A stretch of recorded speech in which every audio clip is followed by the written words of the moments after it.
Welcome, everybody, to the Week 3 recap, live for the first time ever from Louise's downtown upstairs. Upstairs, yeah. Right here at 1009 Mass Street. Starting us off, speaking of Louise's, this Sunday, actually the next 2 Sundays, everybody on Sunday evening is going to be getting 25% off, with a few exceptions. They already have some really, really good deals here, so we just wanted everyone, as a thank you, to come on down, save you some money. But what we're hoping you'll do is, 1, tip the bartenders and everybody down here at Louise's very well, and 2, you can get on Venmo or PayPal and send $1 or $2 just maybe every time you come down here towards the KVKL charity. That's a direct request from Louise's and the staff. It's their thank you to the league, and this is our thank you to them for not only hosting us here for the first time, but having an amazing setup as well. So we're just going to jump in. This week is sponsored by none other than Drone Lawrence. That's Lawrence's #1 aerial videography company, helping business, restaurants, and real estate agents. You can find them at dronelawrence.com or on Instagram or TikTok and Facebook, Drone Lawrence. Speaking of discounts, if you're looking for like a Father's Day present or something, we're going to do a KVKL promo code, get 20% off. So if you're looking for pictures of Lawrence, pictures of Mass Street after KU won the national championship, I don't know, a whole bunch of shit. Go check out our website and see something that you like and get it for your dad. Very cool, very cool. Thank you to Drone Lawrence as well for sponsoring and the awesome deals that they've got for all of you KVKLers out there. Not to forget that this year's chosen charity is the Douglas County Special Olympics. I think we're all very proud of where we are so far, and I'm looking forward to a record-setting year for donations. I know that all across the U.S., but especially here in Douglas County, not only are the costs rising, but also, too, if you get a chance to hop on their website, they are also looking for sponsors for their summer games that are going to be coming up starting in June. They'll be doing all different types of activities from June through August before they get ready for their winter games. But check that out. Your money is as good as your time, and absolutely. I can tell you they value both greatly, so I beg of you to donate either. Yep. Our guest this week, one of the most fun panels we've had in a long time. Directly to my left, we have Jeffrey, they call me Ja, both, representing Woost. What's up? A little secret is I tried to get Jeff to come on the podcast last week, and I think he was jokingly responded, "Oh, well, I can't this week, but maybe if we win, you can have me on next week." And so I think it was Monday night at like midnight, I hit him up like, "Hey, about that dub." So here in the flesh, Jeff has joined us. To his left, everybody knows him. Hello. Everybody knows him as Cubby, Jason Cubby Huang. Hey, did you know that you're supposed to clean out your pockets before you, of your pants before you put in the washer? Apparently I didn't, and my jump drive has all the KVKL shit is destroyed. Ouch. Your jump drive that had what KVKL? The KVL stats is destroyed because I didn't clean out my pockets. So you kept one copy, like a master, and it was on you like the president's briefcase with the codes? Yes. One copy. There's this thing called the cloud, dude. Let me tell you about it. Duh! I'm too stubborn to do cloud or a OneDrive or Samsung Drive, whatever like that. Nope. Yeah.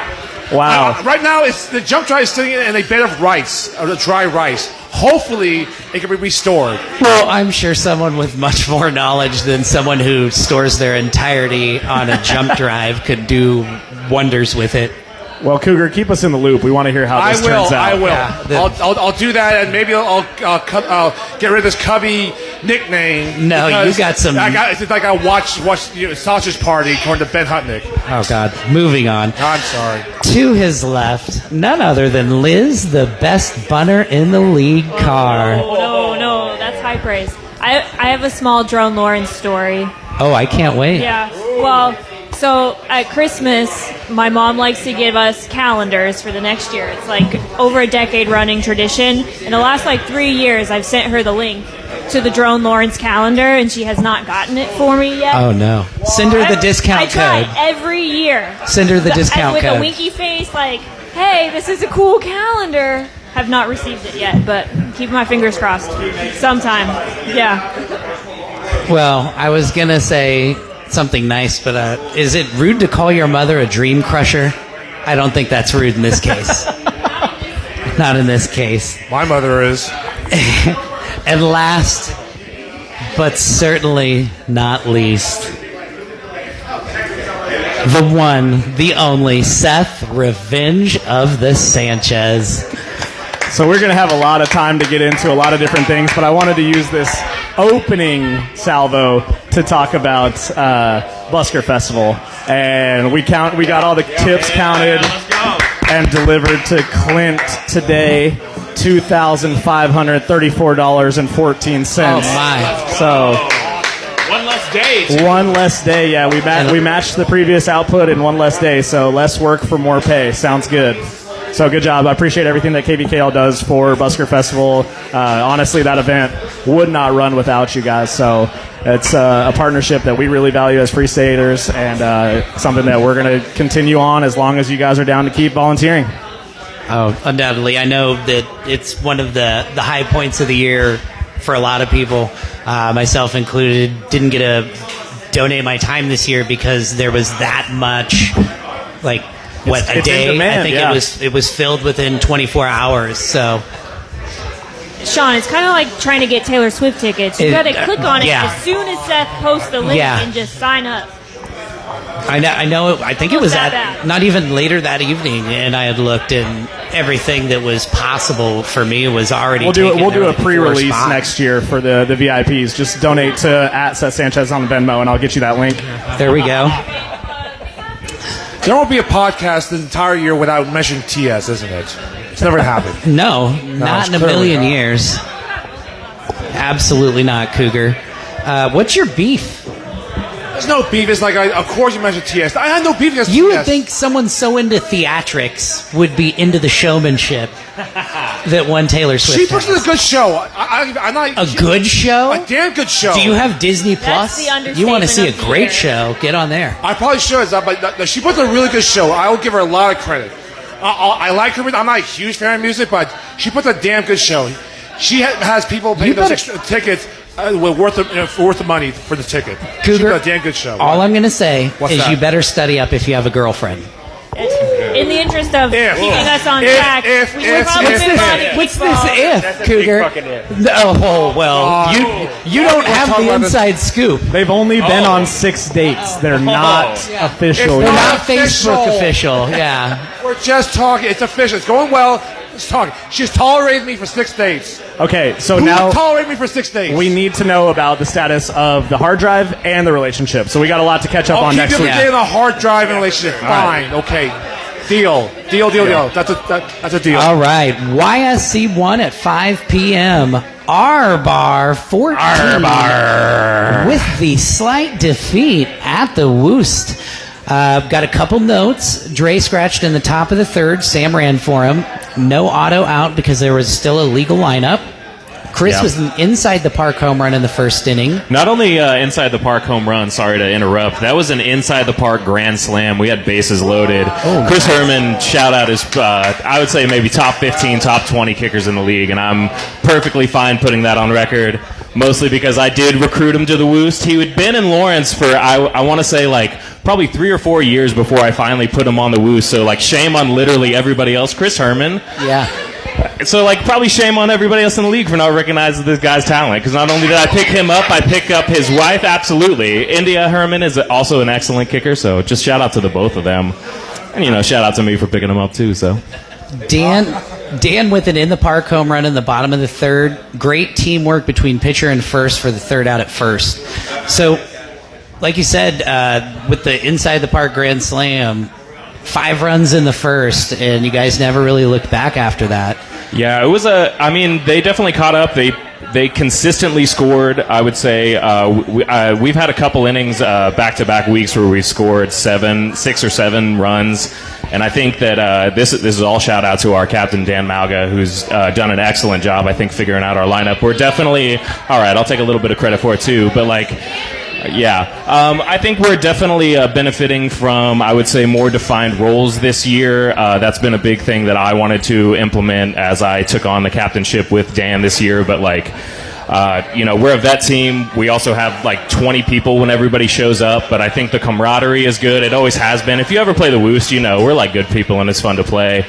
Big shout out to Dan. Big shout out to our big kickers. It's been a lot of fun. Massive shout out to our bar as well. This was I know we're going to get into it a little bit, but this was kind of a little bit of controversial finish. We walked them off in the 10th, but they have some amazing kickers. I would say we played pretty decent defense against them.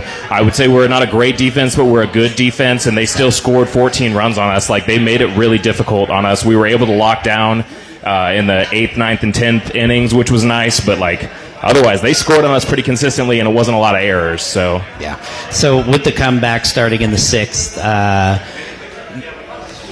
looked like you guys just weren't able to put any runs up in the 8th and 9th. Yeah. And then in the 10th, like you said, with that walk-off, a little bit controversial. Yeah. Allegedly, I saw it. I thought it was the correct call. I agree.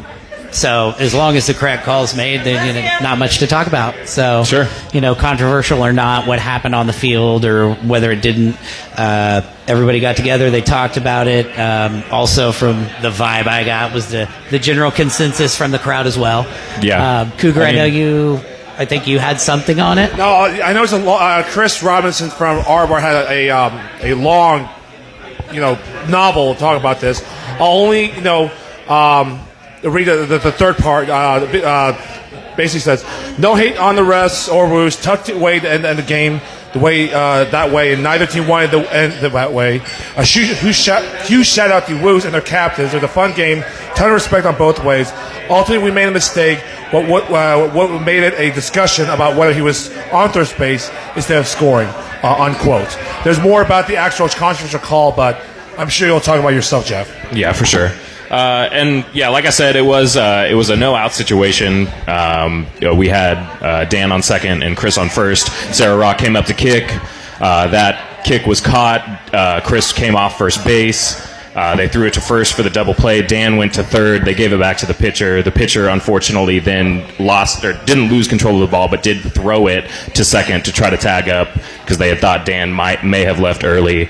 Dan then, when obviously the ball left the pitcher's hands, Dan ran in to score. So that's a do or die play on the pitcher's part. For sure. You got to be 100% sure if you're going to let that ball out of your hands. Otherwise, he's stuck at third base. So. Absolutely, and I mean, if the pitcher has the control of the ball, they can just go tag the base as well. And everybody that I've talked to on our bar said that it's a learning moment for sure. And I agree. I've made that mistake myself before. So it's I think everybody has when they've played in this league. So, and as a pitcher, when 10 different people are screaming 10 different things at you, hold it, touch two, throw it, blah, blah, blah. Yeah, you got it. Yeah, that's a tough one. For sure. YSC 1 at 7 p.m. The LFK Rays 11, Corksuckers 9. Very low-scoring game. I think kind of what we expected. I know, Cougar, you got a couple notes on this. I got summaries on both sides. First, we'll start with the commander says Clint Curtis for Corksuckers. Quote, really fun game. We took advantage of some early miscues and mixed in some really nice kicks, take an early lead. And we had some miscues, and they had some great kids to catch up and take the lead. We left a lot of runners on, and they played great defense down the stretch. Great game, great people, always a good time playing them, unquote. And then Sam from LFK Rays, had this to say, if I can find it here. Okay, so here's what he said. It was a great game and battle all the way through. Corksuckers had such great kickers all around with them, has amazing place kicking capabilities. proud of the race for not laying down, burning back with a comeback. Whoops. As well as holding on lead once the lead developed. Fun game all around because fuck yeah, fun wins. Unquote from Sam. So yeah. So those are summaries from both captains. All right. YSC 2 at 5 p.m. JDE Shift 7, Love Garden 8. Have a couple of one note here. JD, good comeback attempt in the 9th, just fell short. So I got more notes about this is from Avery, the captain of JDE Shift.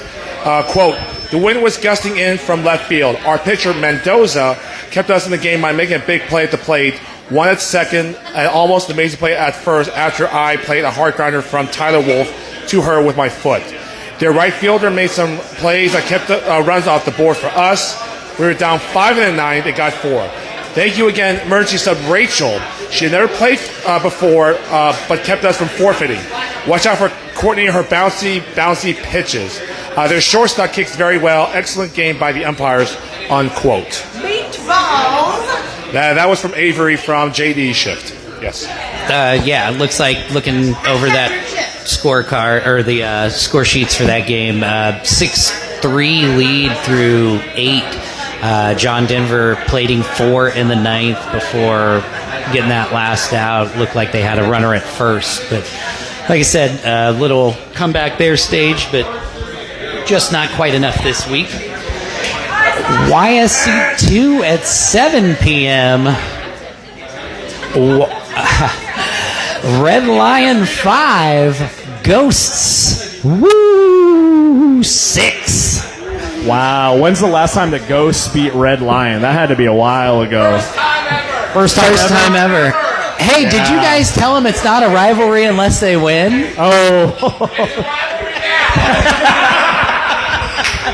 We talked about the average age got pulled up quite a bit since the last time we played with my youngins that are playing for Ghosts. But no, I actually said at the end of the game to Ben and a couple other players before we shotgunned that it was literally one of the most classic KVKL games, from the home team to the away team to the third team of the referees that are on the field. It was a perfect game. I mean, there were errors on both sides. There were great kicks on both sides, great plays on both sides. I wish that we would have had that game recorded, but honestly, I think that a lot of people may or may not be counting out Ghosts because of a loss of a couple people, if not one person this year, and the first 2 weeks were a little bit interesting for us for sure, and this week we became a team for sure, so watch out because I don't think that we're going to lose a game the next 5 weeks probably. Oh no, another prediction by And Katie. shout out to our refs, they did do a really good job. Yeah.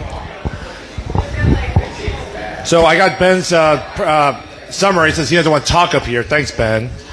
Quote, super fun game. Teams seemed very evenly matched, and there was lots of good defense. Ladies catching everything in caps and making key putouts. Ghost pegged Austin a foot from home plate to keep the game tied at 5. Corbin was the player of the game, made all the throws, and scored a walk-off run while nursing a leg injury throughout. Runner-up was Aaron Newton, 3 runs scored, and pickled Colton with a bunt.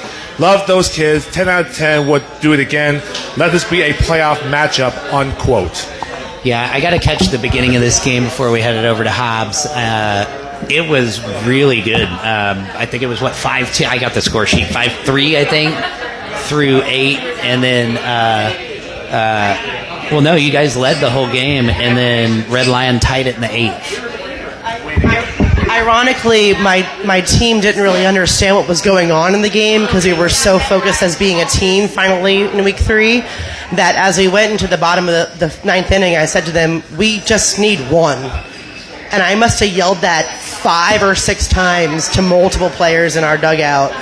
And as Corbin's rounding to go home, I'm the only person running out to the field getting excited that we won the game. And they're all saying, is that it? I was like, yeah, it's a walk-off, duh. They had no clue. But that's a testament to how focused we were on the game to be able to win that game itself. Have we read the notes from the score sheet on this one? Okay, so Sweet Running by Vaughn. Jasmine ran down Jared in the 6th. Pete, 2 good catches in the 7th. Perfect tag out of Colton on a heel on a heel in the bottom of the 8th. Who? I don't know. Where are you at? Right here, last sentence. Admin. Okay. Admin. Okay. Admin walk off the right field. Walk off, kick the right field in the 9th. Okay. Yeah, and I was just saying, Just- shout out to Corbin for bunting in the 9th inning as we told him not to, and decided to bunt anyway, and then got on second on an error and got a double off of a bunt, and then that was the scoring run home off of Adman's kick. So I was just going to shout out that it looked like a defensive game because like each Yeah. team only scored in 3 innings, even though Katie just talked about a defensive error. But Touche. it does look like there were not a lot of base runners. there were not, honestly, there were not on both sides. And shout out to Woost and Arbar. We gave them a 10-minute respite because of how long their game was, and started a few minutes later than we should because Yeah, big the thank you for referees that. need time to come together as a team as well. Just so Yeah, you know. exactly. Thank you. And big shout out to Jolly and Jackie for yeah. taking Talk care about of it a for fucking us. all-star It's always crew. nice as captains when other That's- people that's how are I'm repping capable my and games. can step up and like ref a big game like that. So big shout out to them. Not bad for SEAN, isn't it, Meredith? Sean. YSC3 at 5 p.m. I think one of the upsets of the week, if I must say so, but not surprising to me personally. No, we've played the Rockets. I've said it since week 1. They've got, this isn't your mom's Rockets. Hers is in the drawer, Cougar. These are the new breed, and they're kickers and runners, and it's not like the Rockets you've seen the last 2-3 years. What was the final score? 15-11 over the Scoonies. Yeah, you and David Shipley from Yingling said the Rockets would win. I didn't say you were crazy. I thought, really? It's like, okay. Yeah, I thought no. the Scoonies would win, but It looked like Scoonies had a good fight there in the 9th, though.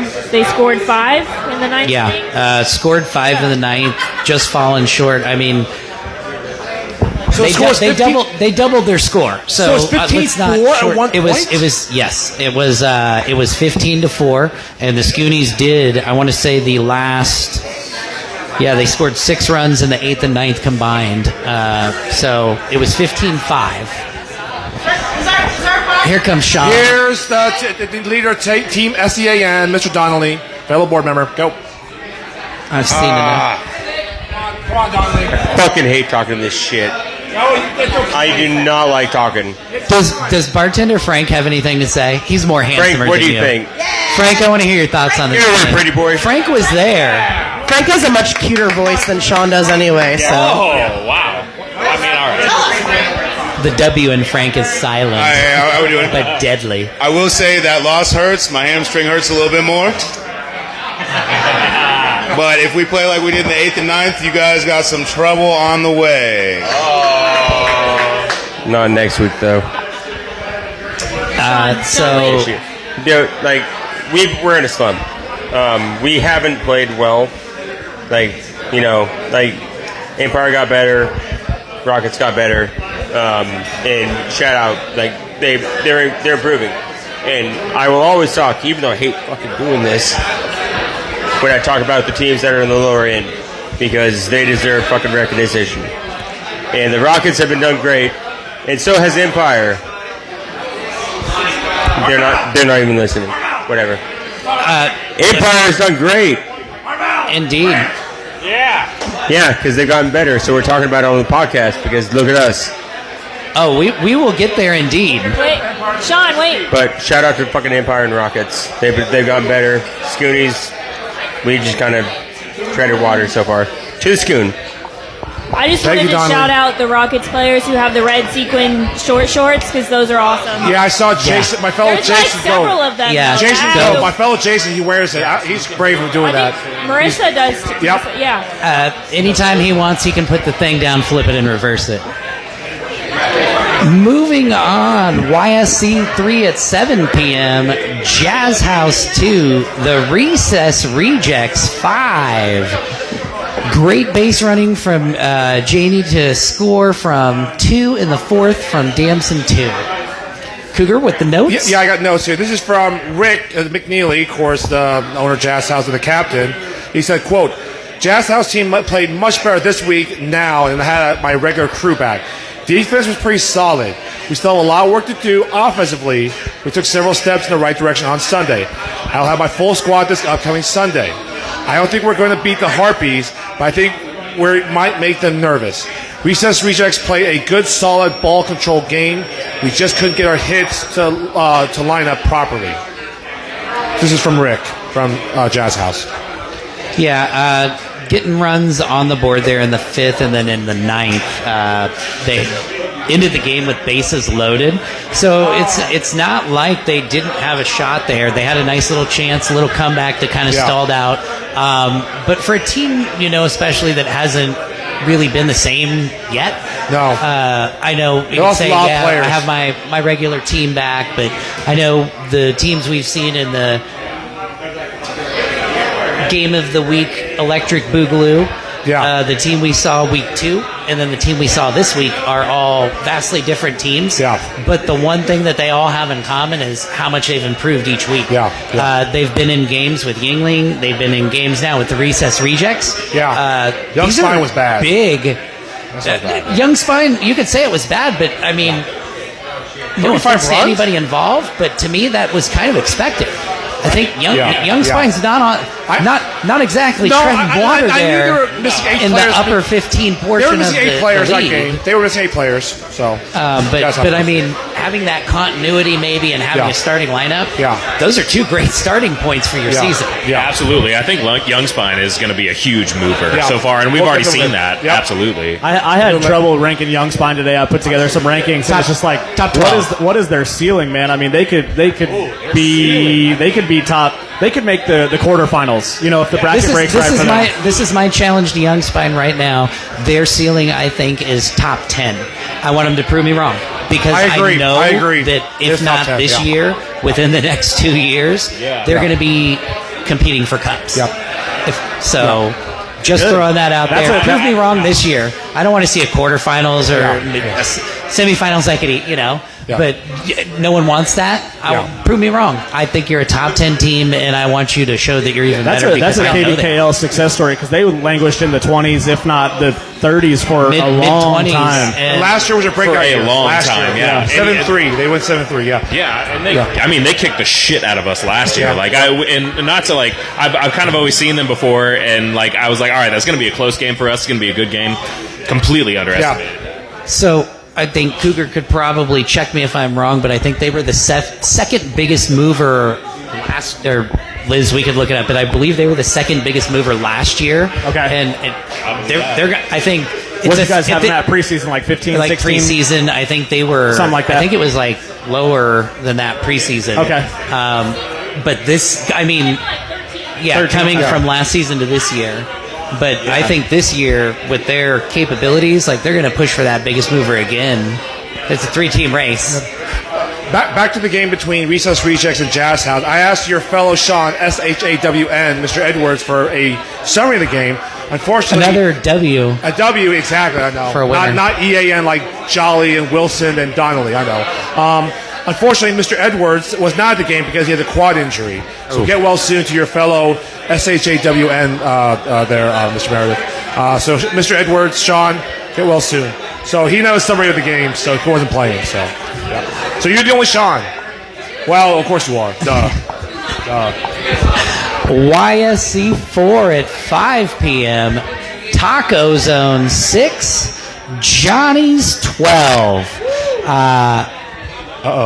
I think, so let me get to the notes real quick. Top teams, class acts. Myers, 2 RKI triple in the bottom of the 4th. So it's the most known. Both of these teams are 2 of the classiest teams in the league. And I think the only shocking, which even looking at the score, and Liz can fill me in more knowledgeably, I think the only not shocking thing is the 6-run differential. I think 50-50 this game. It's a coin flip. In the playoffs, you put it at Hobbs, and I think it could be a different score. I might be wrong, but this is one of those classic KBKL matchups that didn't fail to prevail. 12-6 seems as close as it seemed far away. Nick, Liz. I mean, they did beat us by 5 in the championship game, but it was 5-0. I forgot about that. I mean, I didn't want to. This almost felt worse, even though we scored points this time because Did we they lose got on 12. Sunday? We did lose on Sunday, yeah. I know time heals, but I was just trying to stay current, not live in the past. But, Fair. Well, first of all, I mean, I just like to thank Johnny's for ruining all the fun that we were having. We're out there trying to have just out there trying to have fun.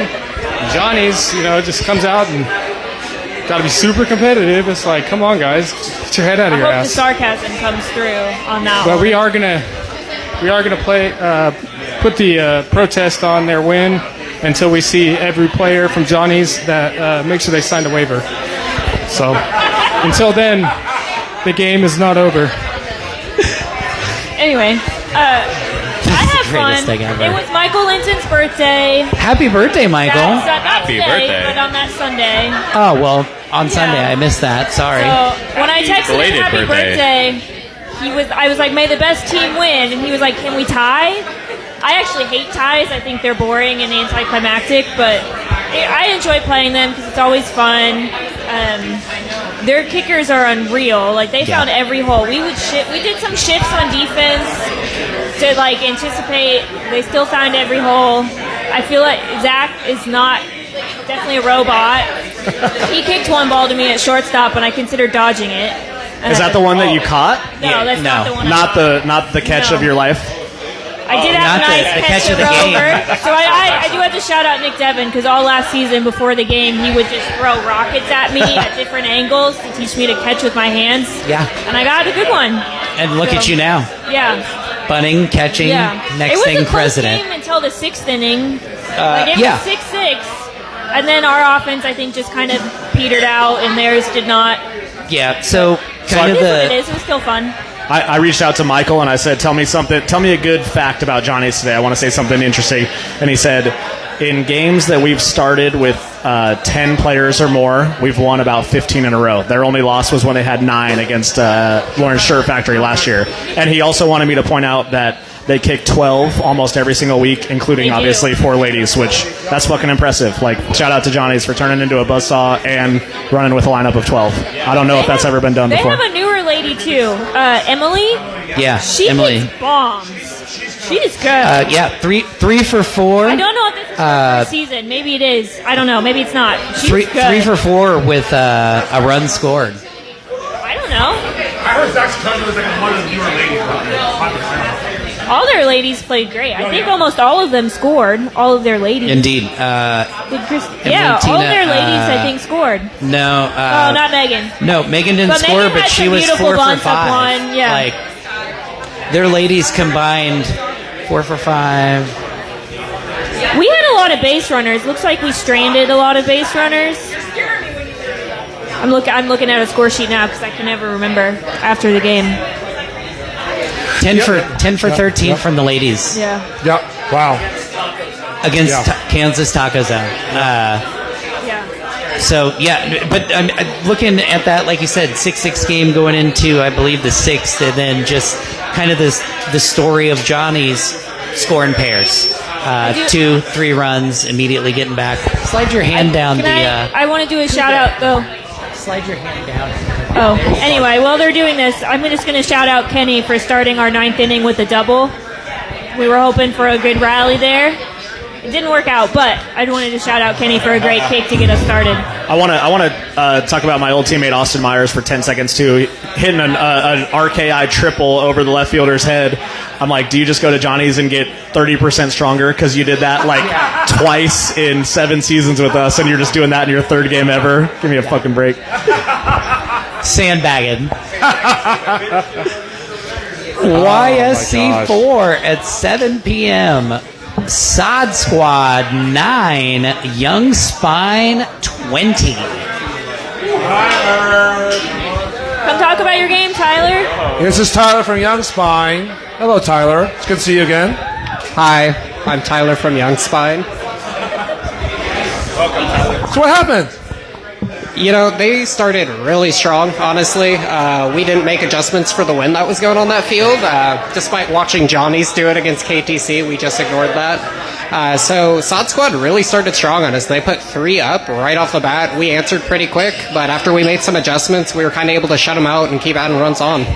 Sod Squad's always great, though. They have some great kickers, and more importantly, they're just good people. I always love playing Sod Squad. They are a great team. It's a lot of fun. Yeah. I just got a note from Adam, what they said here. It said, quote, I think we went up 3. They mashed us up pretty fast. It was a back-and-forth battle the first few innings, but around the 5th or so, we were really bad inning with compounding errors that allowed them to kick through their lineup. We scored a couple runs after, but it was way too late. They made a lot of good adjustments, and I think we did too. But ultimately, we got down too bad to come back on a team that good, quote, unquote. That was from Adam from Sod Squad.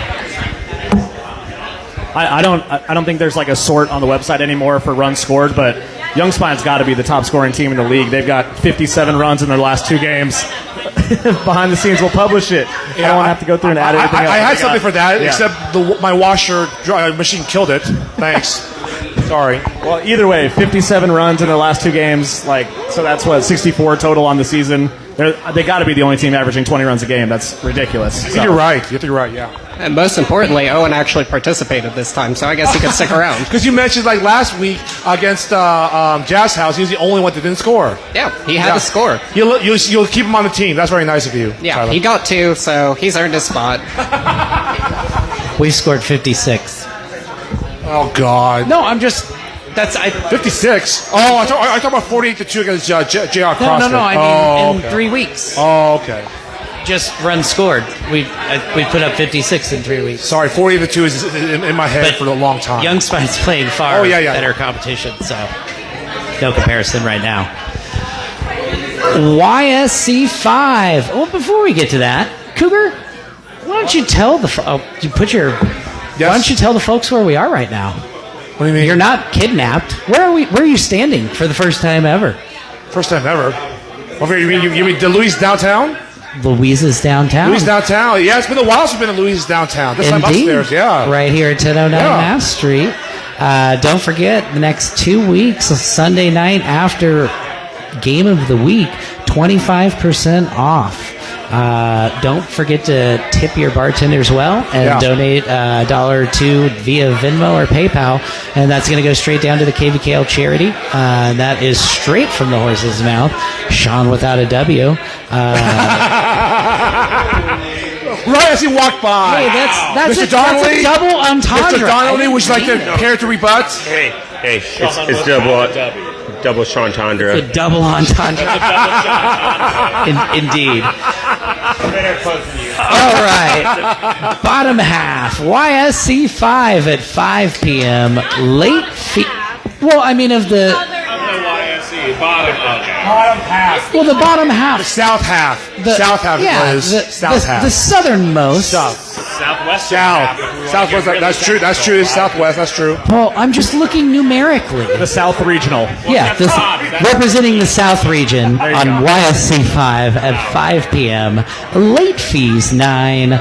Side port CBK 13. A couple notes. 7th, Alicia, awesome, messy like. Derek, I hear you. Uh-oh. Running to score. 8th, Allie score on an error from first. You got notes, Cougar? The only thing I got is from Cale Thompson, a longtime member of the late fees. He said, literally, all he said was, quote, they pretty much let the whole game and we just couldn't cash it on runners on base, unquote. That's all he said. That's all I got. It was a fun game. Let me tell you, our ladies are absolutely fucking stellar. Well, duh, you have Marcus. Our ladies? Yeah, ladies, sorry. Good Lord, Marcus. Morgan's good. Morgan's really good as well. Morgan's really good, yes. I mean, the late fees, they came out, they kicked well. They got runners on. They moved people around. They didn't really make errors on the base at all. personally, I think it was a closer game than I think it should have been. Yeah, me too. But also, once again, we're playing different people at different positions, finding where everyone's comfortable. Getting a couple people back this week that we didn't have last week, and then just really letting our ladies loose. Out of the Corinne was 5 for 5 out of the 11 spot, scoring twice and had 2 RKIs. What more could you want out of anyone in the 11 spot, let alone one of your ladies just out there absolutely murdering every placement that Bryson is saying, hey, we need to put the ball here. We need to put the ball here. This is where the runners are, knowing the positions, having him be able to coach her up as well. And then not only her, but, Haley kicking extremely well. Katie Marcus kicking in well as well. Obviously, yeah. What are you supposed to do when your ladies show up every week and absolutely dominate? Yeah. So hats off to late fees all around. I wanted to shout out late fees, too. They're 0-3, but they've lost games by 3, 6, and 4.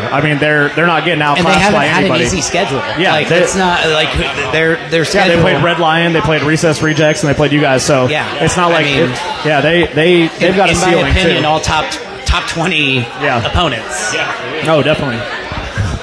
No, I got a quick question, Mr. Merritt, trivia question. When's the last time your franchise went to start the season at 3-0? When was the last year? I think, and you'd have to look it up, but I want to say 2017. Maybe 2017 the Twain loss. Yeah. Okay. Yeah. I had something that kept records for it. Like a washing machine killed it. Thanks. A great start for us this year. Yeah, it's great. Great start. Absolutely. Everybody. So far, this rebranding has been great. It's been awesome for you guys. Absolutely. I think kind of par for the course, but growing as a team and getting everyone there every week and just gelling, it's a lot of fun. Absolutely. YSC 5 at 7 p.m. The Ringers 5, Midnight Tokers 18. We got a lot of notes on this one, so let me get through these real quick. Go ahead. Ringers played better than the score. 7th inning, amazing double play. Captain of the Ringers is being so uplifting and supportive. Great coach. So far, 2 foul outs. There's been an insane amount of fouls. Trey is doing so good at first ref. Third base for Tokers is a dog. Ladies for Toker kicked amazing. Seth? I couldn't even hear you. What'd you say? Oh, I didn't know if you had any notes or. I was just going to say, battle of the 2 newest teams in the league. That's a fun one. Thanks to the board for putting that one together. Tokers are clearly off to a great start, so shout out to them. Yeah, and Ringers are going to keep doing their thing as well. Yep. Like coming in that 36th spot and just showing why they belong in the league. Yeah, watch the fuck out. Excuse Absolutely. my French. No. It's all right. Yeah, watch the fuck out for Midnight Tokers. We had them Absolutely. week 1. Absolutely. I feel like we've had a couple week 1 matchups in our first our previous 2 seasons where we played a newer team. We beat Sword last year week 1. They had a bunch of new people.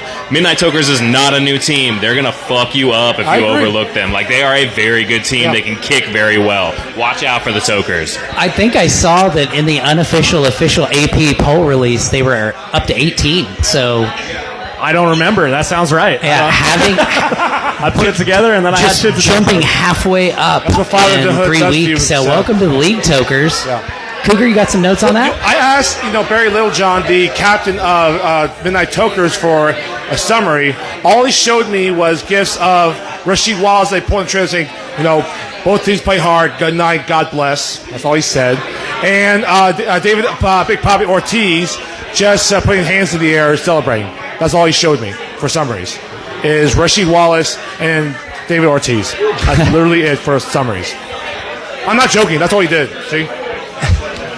That's all he showed me. I asked for summaries. That's all he gave me. Liz? I just wanted to shout out Tokers because they also kicked 4 ladies this week. More teams kick 4 ladies. By the way, first time a team went 3-0 to start their franchise since Los Luchadores in 2010. What happened that year? They won the title. I'm not saying, just saying. So you're... Uh-oh. No. I'm just saying. I'm not saying. I'm just stating facts, sir. That's all. YSC 6 at 5 p.m. The Redlegs 15. Honey Badgers 3. I will say at one point Farai in like the third inning told us it was 20-1. So just to double down, Farai's a liar. He's a misrememberer.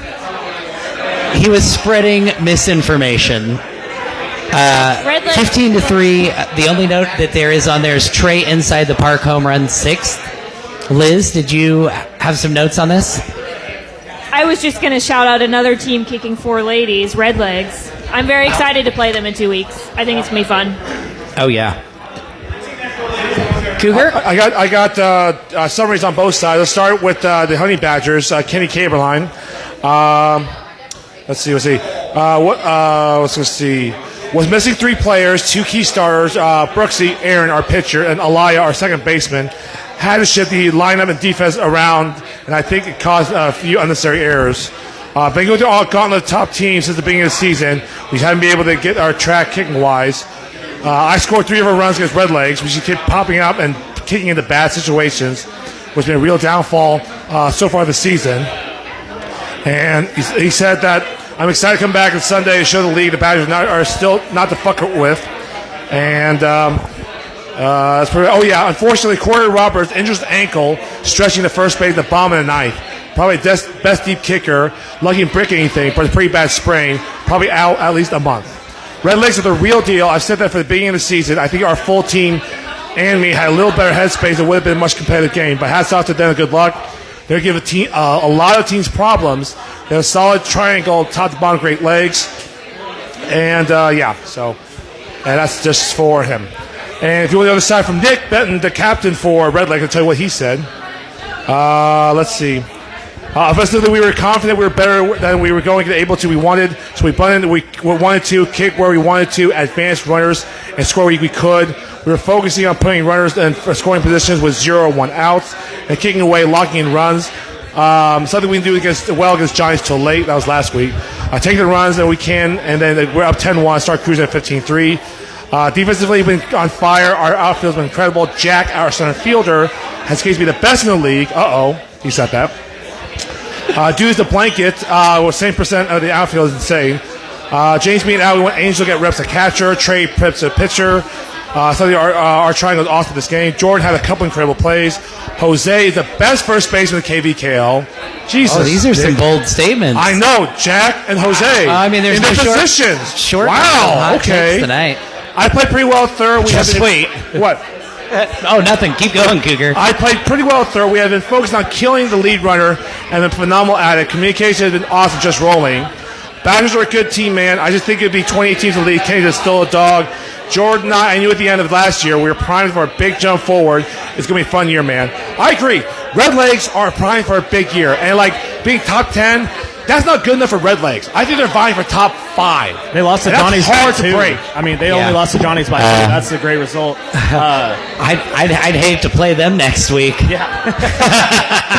I want to talk about Honey Badgers really fast. They've had the Murderers Row schedule, Global Cafe, Taco Zone, Redlegs to start. Those are 3 of the top 4 or 5 teams in the league. This is where you earn your money as a captain.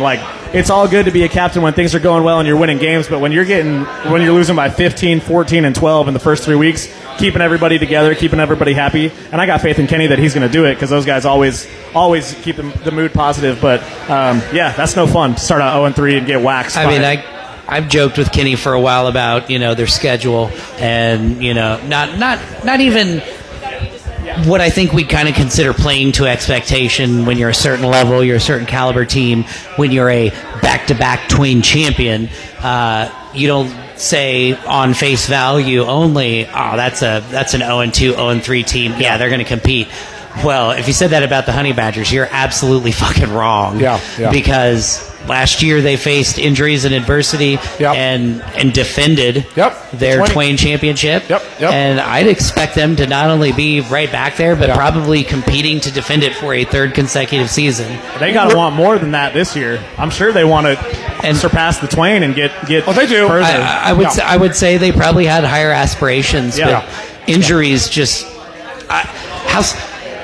But it's also a testament to the Honey Badgers if you're decimated with injuries and you're reserved maybe after week 3 to go in, well, I guess we're only going to play for the Twain. Yeah.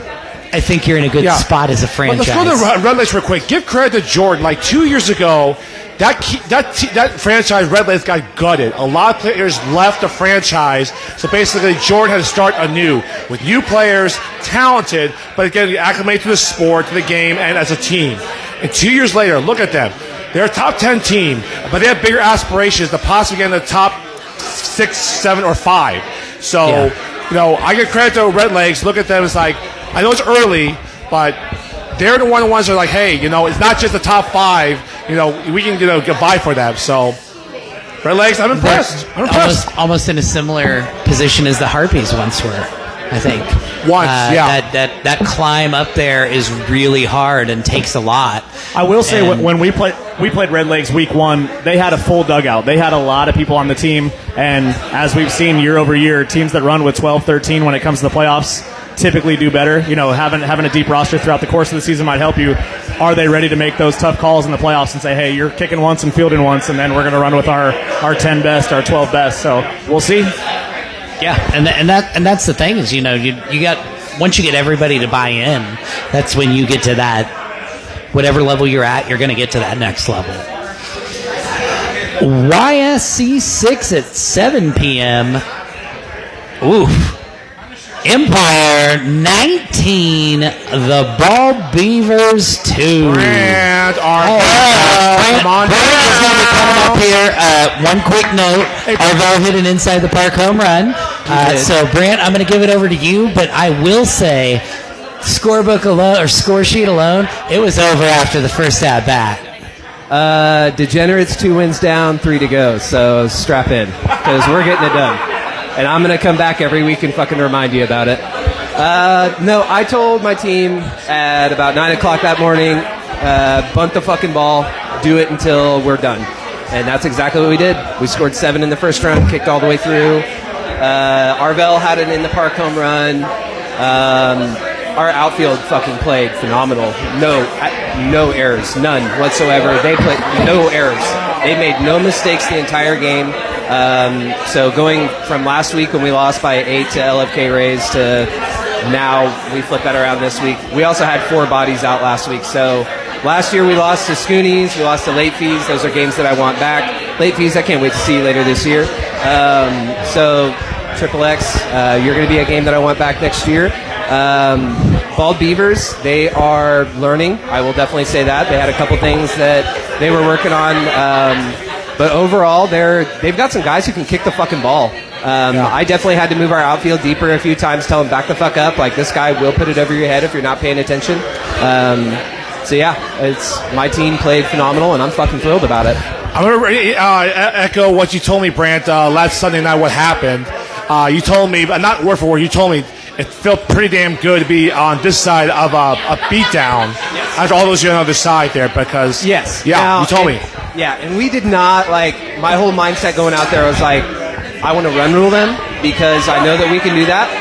Just get it done. And the minute we knew the game was out of reach and it was over, we started putting people in different positions because I'm the only person who's played catcher the whole time that I've played on Empire. So I'm like, get someone else in there in case I can't play. Who the fuck can fill the job? We had Sarah playing not left field. We had her playing third because Arvell was sitting on the bench at one point, and I'm like, who the fuck was playing third? And then that's when they told me, they're like, oh, Sarah was at third base. I was like, I didn't even fucking realize that. We have one other guy that's supposed to be joining at some point. I don't know when, but apparently has a college background with baseball. Very excited about that. So we're gonna try him out at first base and maybe get someone who's not Matt Dick's size and maybe a little bit taller, have a bigger window to throw into. So yeah, very happy with my team this week. Ain't nothing wrong with being a medium-sized guy. Oh, no. It's the best. Well, and here's the thing: is like when I fuck up throwing into first base, I always remind myself I am throwing into the smallest window of first base in KVKL history. So it's just like, all right, I got the tightest window to throw into. So if you don't make it, that's okay. It's one of the hardest fucking windows to find. So you'll be all right with it. Like a nice ship from Empire State that you have to put your ship into. But Ball Beavers, you're a great team. I hope we get to play you again next year. They're fucking awesome. So. I mean, you keep up this rate, you might play them in the first round of the playoffs. Yeah. Because you'll have that large disparity in rankings. You could. Yeah, there's a couple boxes we want to check before we get there. What are those boxes, Brant? I must ask. Yeah, so beginning of the year, my 2 games circled that I'm like, we can win these games. We're going to have to play very well in order to do it. One of them was LFK Rays. Didn't happen, obviously, but we had... That was a great game, though. Yeah, we had 3 outfielders gone. Our best male kicker was gone that week. And then, again, we were supposed to have that guy with the college background show up, but he didn't. So it's like, whatever. We'll take our licks and move on. I went 0-12 my first year, and so I'm like, there's really not much you could do to fucking break my fucking spirit in this league, so good luck. But I want to beat late fees because there was what I'm going to call a little bit of a controversial ending last year in the 8th inning. I was apparently tagged out, stealing home to take the league 5-4. When I had asked about what foot was tagged, I was answered, I don't know. And I was like, Malloy is the fucking fastest dude in this league, and I can tell you right now if his foot gets tagged, I can tell you which foot it was. So that was just, I was like, whatever, I'll move past it. So late fees, I want that back because we barely lost that one.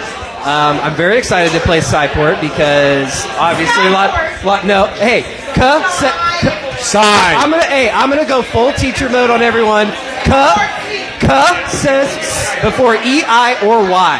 Science. That's how it works. Science. Me too. I agree. Science. I agree with you. Yes. So, there's your ELA lesson. He's a teacher. He's a teacher. There's your ELA lesson. It is Cyport. It's Cyport. I agree with you. Hey, what the fuck is the Cyport? If you're going to spell it backwards, pronounce it the right way backwards. My goal for Sean's team, though, is A, don't get shut out because they are much, much better than us. B, I would like to score many runs on them. Now, when I say many runs, I do not mean we're going to fucking beat them. That's not what's going to happen. Like, they have heavily outmatched us. What I will say is I do have a foolproof plan to shut Marcus down and not allow any doubles, triples, or home runs. It will never happen, and I can completely eradicate that. Hey, you just have to look up what field we're playing on that game. I appreciate everything that is being discussed here, but we do need to move on to the next game. I will bet you whatever amount of money right now. What week is that? Sean! It doesn't matter. It doesn't matter. It doesn't matter what. Hey, we're going to get to that matchup when we get to that matchup. Let's keep rolling through these games. Good. Okay, let's move on. All right. We're going to my second favorite team. We're going to start right off here on where'd it go? YSC 7 at 5 p.m. The Soda Jerks 8. Asteroid Head 4. A couple more quick notes before we get some comments here. First base interference, bottom of the second. Great pitcher and third base combo catch in the top of the fifth. Rover, great catch, top of the ninth. Aaron injured in the bottom of the second. Derek with a good catch in the bottom of the fourth and the bottom of the ninth. Now let's hear it from the dad bod's mouth. Because I've made it my thing today. Soda Jerks also kicked 4 ladies. They did kick 4 ladies. I did yell that back there. I was like, we had 4 too. Even though my wife is made of sugar and she maybe hurt herself. But she's doing good. I love you. That being said, couldn't be prouder of the team. We had a game plan. We came out and executed it very well. Love playing Asteroid Head. I think I'd have to say they're our rivals now. I think I've played them more here in the last 4 years than any other team. Yeah. To their discredit, they were missing Thrasher, their center fielder, a big kick, so that definitely hurt them offensively. But I think this was the fastest game of the week. Like, we literally were done within an hour. We started at 5 o'clock, and then we were done at like 6:20. I was going to say, it was over like 6:15. Yeah, I got over to the next field, the ref, and I was like, hey, guys, you got 40 minutes, all right. Yeah. But, it was a great game. We had a blast. Once again, knock on wood, nobody can see that, but I did it. No real glaring defensive innings, like we didn't have any breakdowns.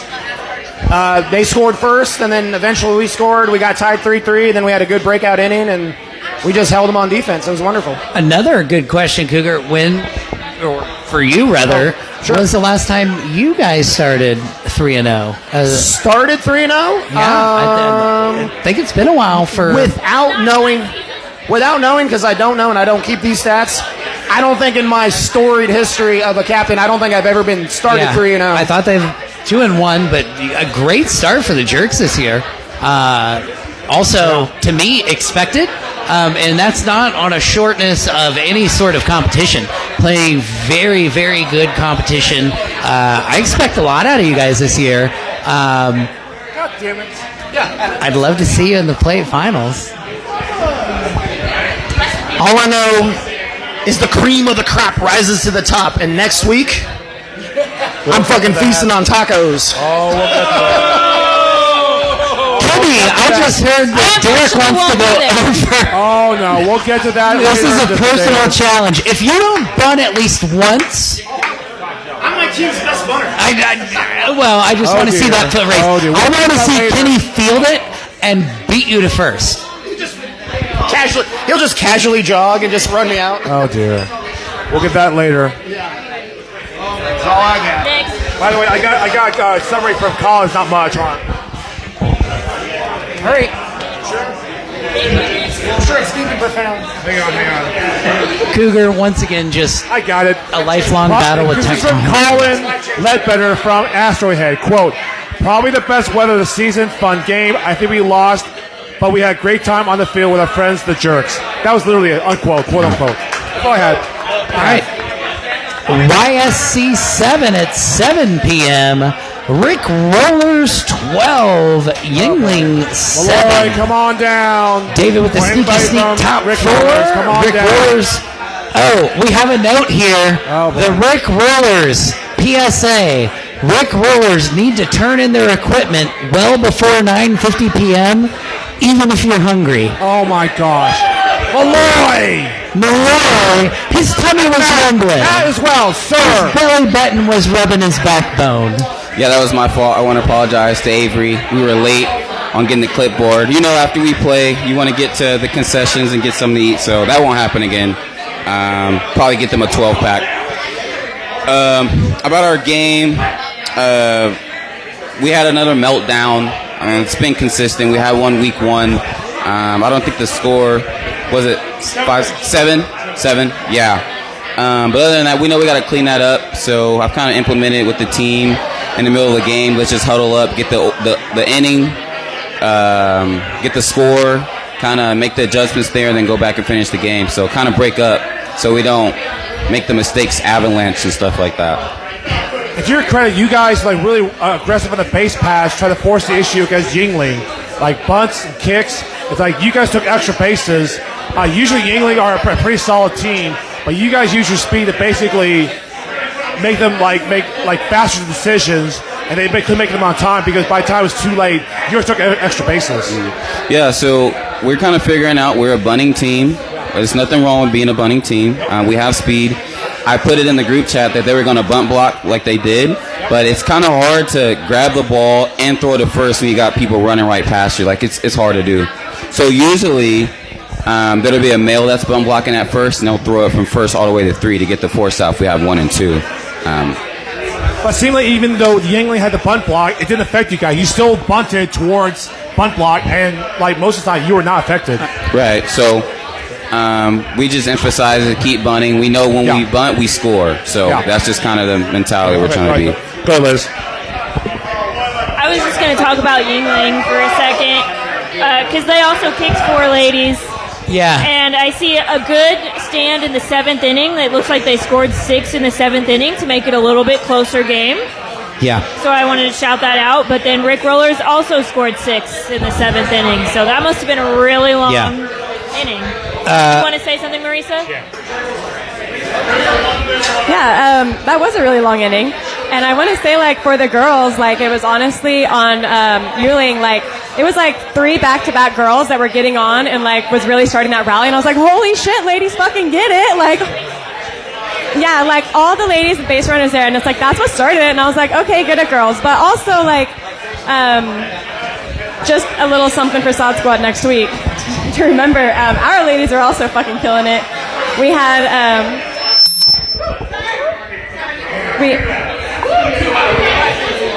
okay, so we had Jocelyn. What do you want me to like this? Okay, so like Jocelyn had like some great kicks right over first base. We have Alicia with some killer fucking bunts that was getting on. Michaela was also like killing it with like our girls bunt game was just on, and so looking forward to doing that against Slot Squad. I mean, I think on both sides, Yuling and ours, like our girls were fucking killing it, and I love it. Our guys were also doing a great job with bunts. I would die on the hill that we have one of the best group of girls in the league, honestly. Oh, state your name, sir. My name is Steven. I'm a center fielder for Rick Rollers. I just want to tell our team, we appreciate them. They're great. We've been working really hard, and I feel like once we get past the little kinks and get the rust off, we usually, every game we've had one inning that's like, we just shit the bed and we're really bad, but once we get rid of that one inning, I think we'll do a good job. Also, I want to say that the first base ref, fucking amazing. I forgot his name. Who's that guy? The old veteran used to play for KVC Tropics. Did they kick him off, or did he just leave? Cougar, yeah, that's your name. Cougar had a good game at first base. Well, that's the first time you've heard that since 2008. Hey, he was laughing at all the jokes. He was laughing at all the jokes that I was saying. So that's probably, I'm a little biased. All right, moving on. YSC Thank you. at 5 p.m. The KBC Tropics 3 /Ouchie to the Harpies 4. Inning 5, Matt Pendry, broke arm, scratched. Fake news. Injury. Thank God he did not break his arm. This is sprain and ligament damage. Thank heavens. Go ahead. Alex called encroachment on the catcher after a warning. 5th inning, encroachment called on bunt blocker. Alex with the explanation. Great call. I don't know if we can actually hear me through this thing or not. Kind of a point of emphasis this year for me has been, with all the extra video, has been like actually seeing catchers moving beforehand. And unfortunately, Reese, in the very first game that was posted of this season, was literally in the field of play 16 times prior to the ball being kicked. And I hate having to call him out like that. The opposing catcher was also in play like a dozen times too. So it really wasn't that great in either part. But in this game, we warned ahead of the game. We warned in the inning. And he got caught doing it against Max. And so we had to call it out.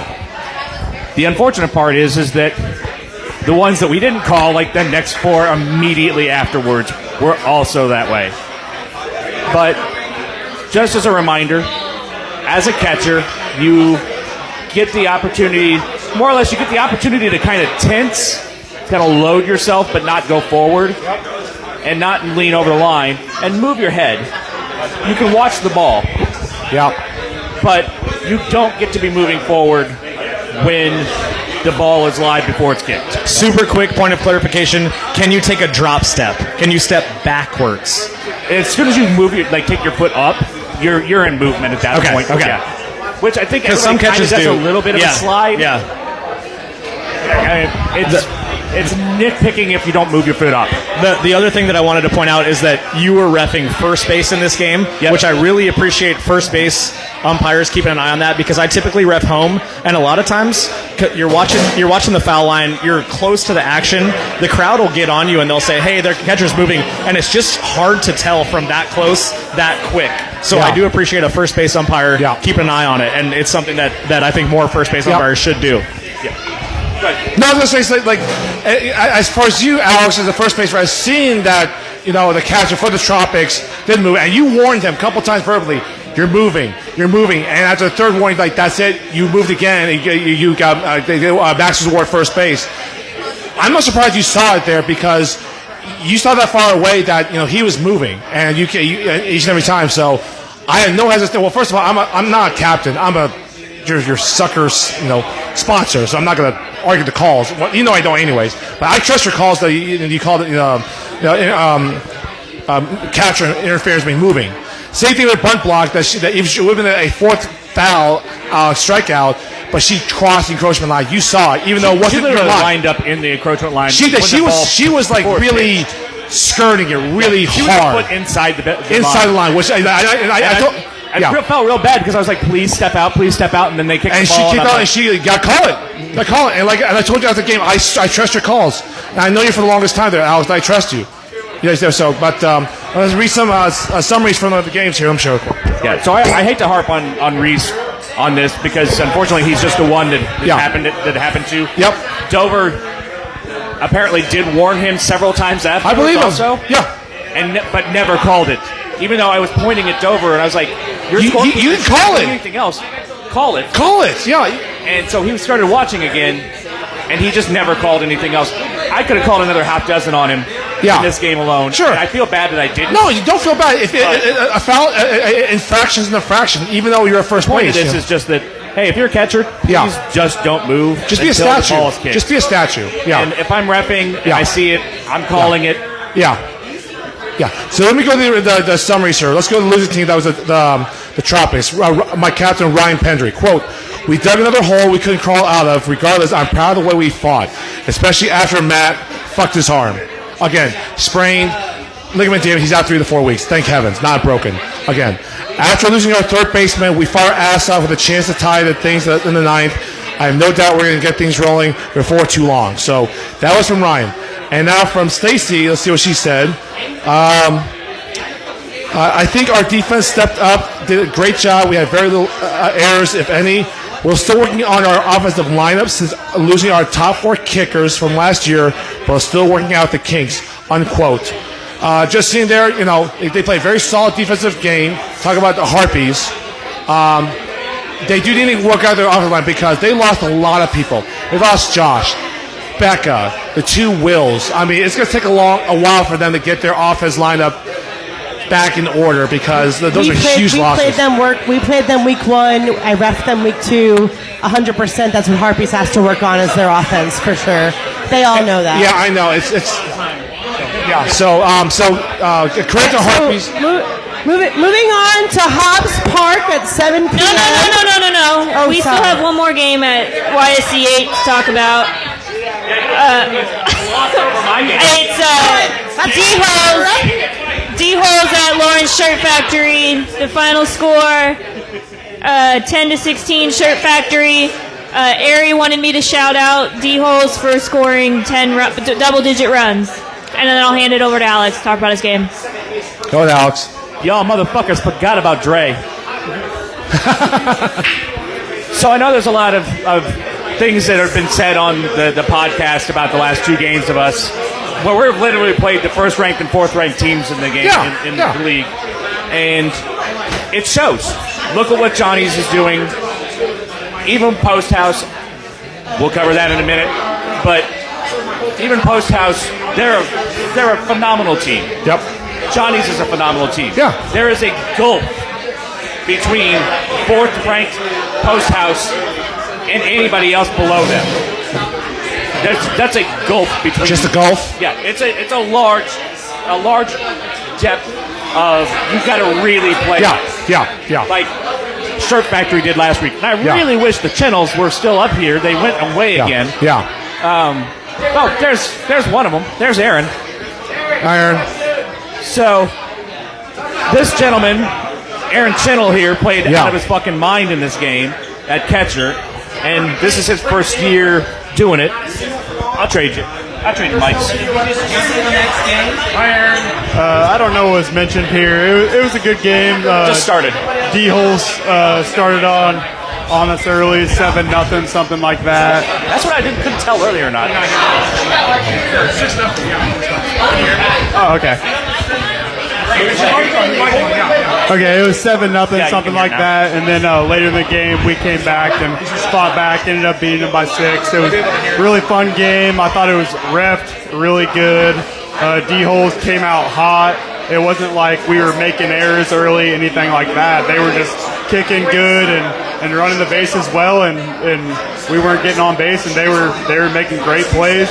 Cedric at third is, I think, amazing for you guys. He's a great player, and like I said, I thought it was a well-reffed game, too. I don't think there's any bad calls. You go back and look frame for frame, and a lot of those plays are called right and so close. So it was just really fun game. One of the funner games I've played since I've been in the league. So it was a fun time. Yeah, and just, whoa, that is much hotter. And just to reinforce what he said, yes, it was a fantastic game. Shout out to Cedric for playing fucking balls out. He got a home run in this game. He was fucking lighting up at third. Ari had several great kicks. Got through, I think she got a bunt, got even a bunt on. Yeah, Ari bunted.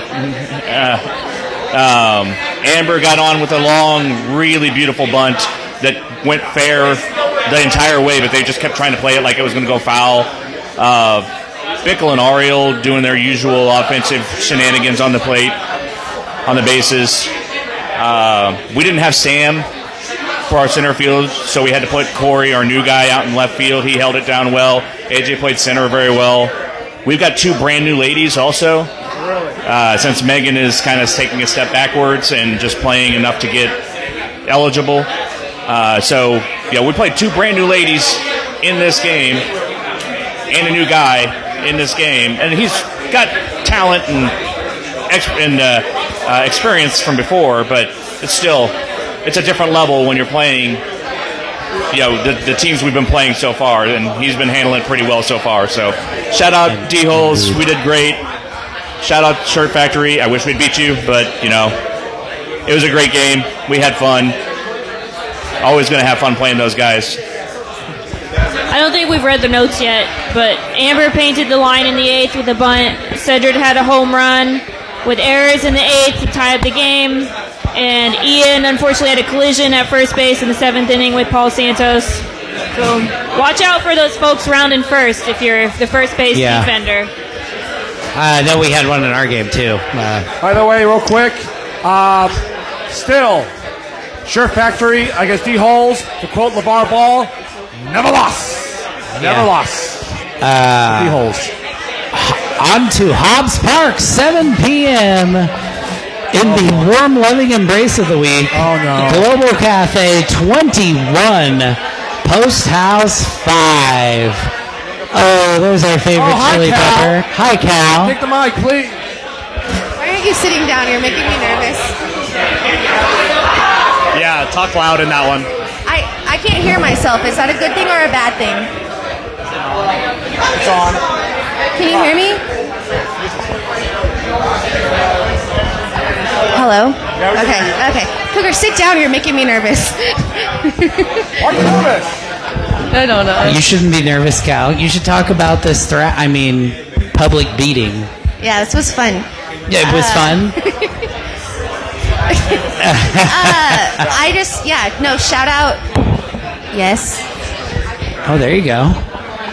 I initially was going to come here and say, put some respect on my team's name because the 3 minutes of the podcast that I listened to last week, I don't know that Global even got, its money's worth for being just say our name, Say it out loud. The Beetlejuice of the league. So, but I respect the shit out of Post House. I love all of them. Before I say really nice things about my team, I want to say one not so nice thing about the notes that were taken for our game. There were notes? Yeah, no, I specifically asked Seth. She did. I said, "Hey, can she did.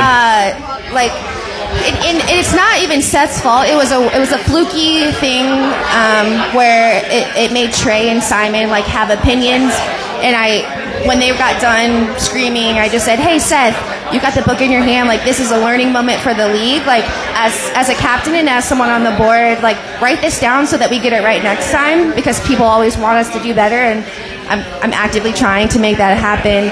And Seth was like, "Yeah."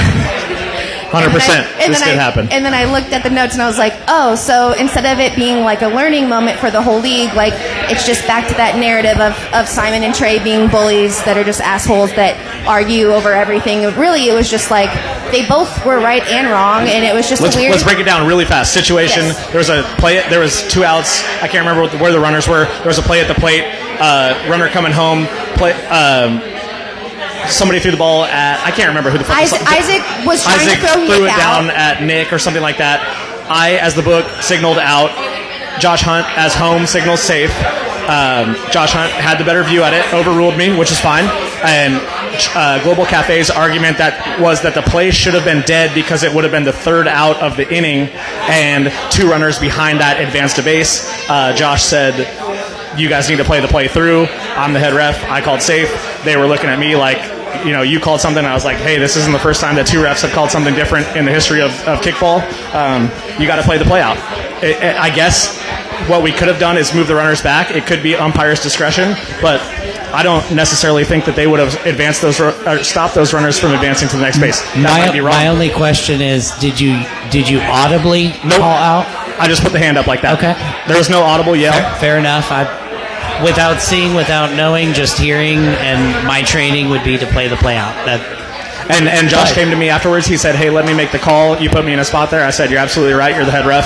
I should be there to confirm or overrule later, but I shouldn't make the call as scorekeep. But it is what it is. You have that reflex. You throw it up with what you see. So, I'm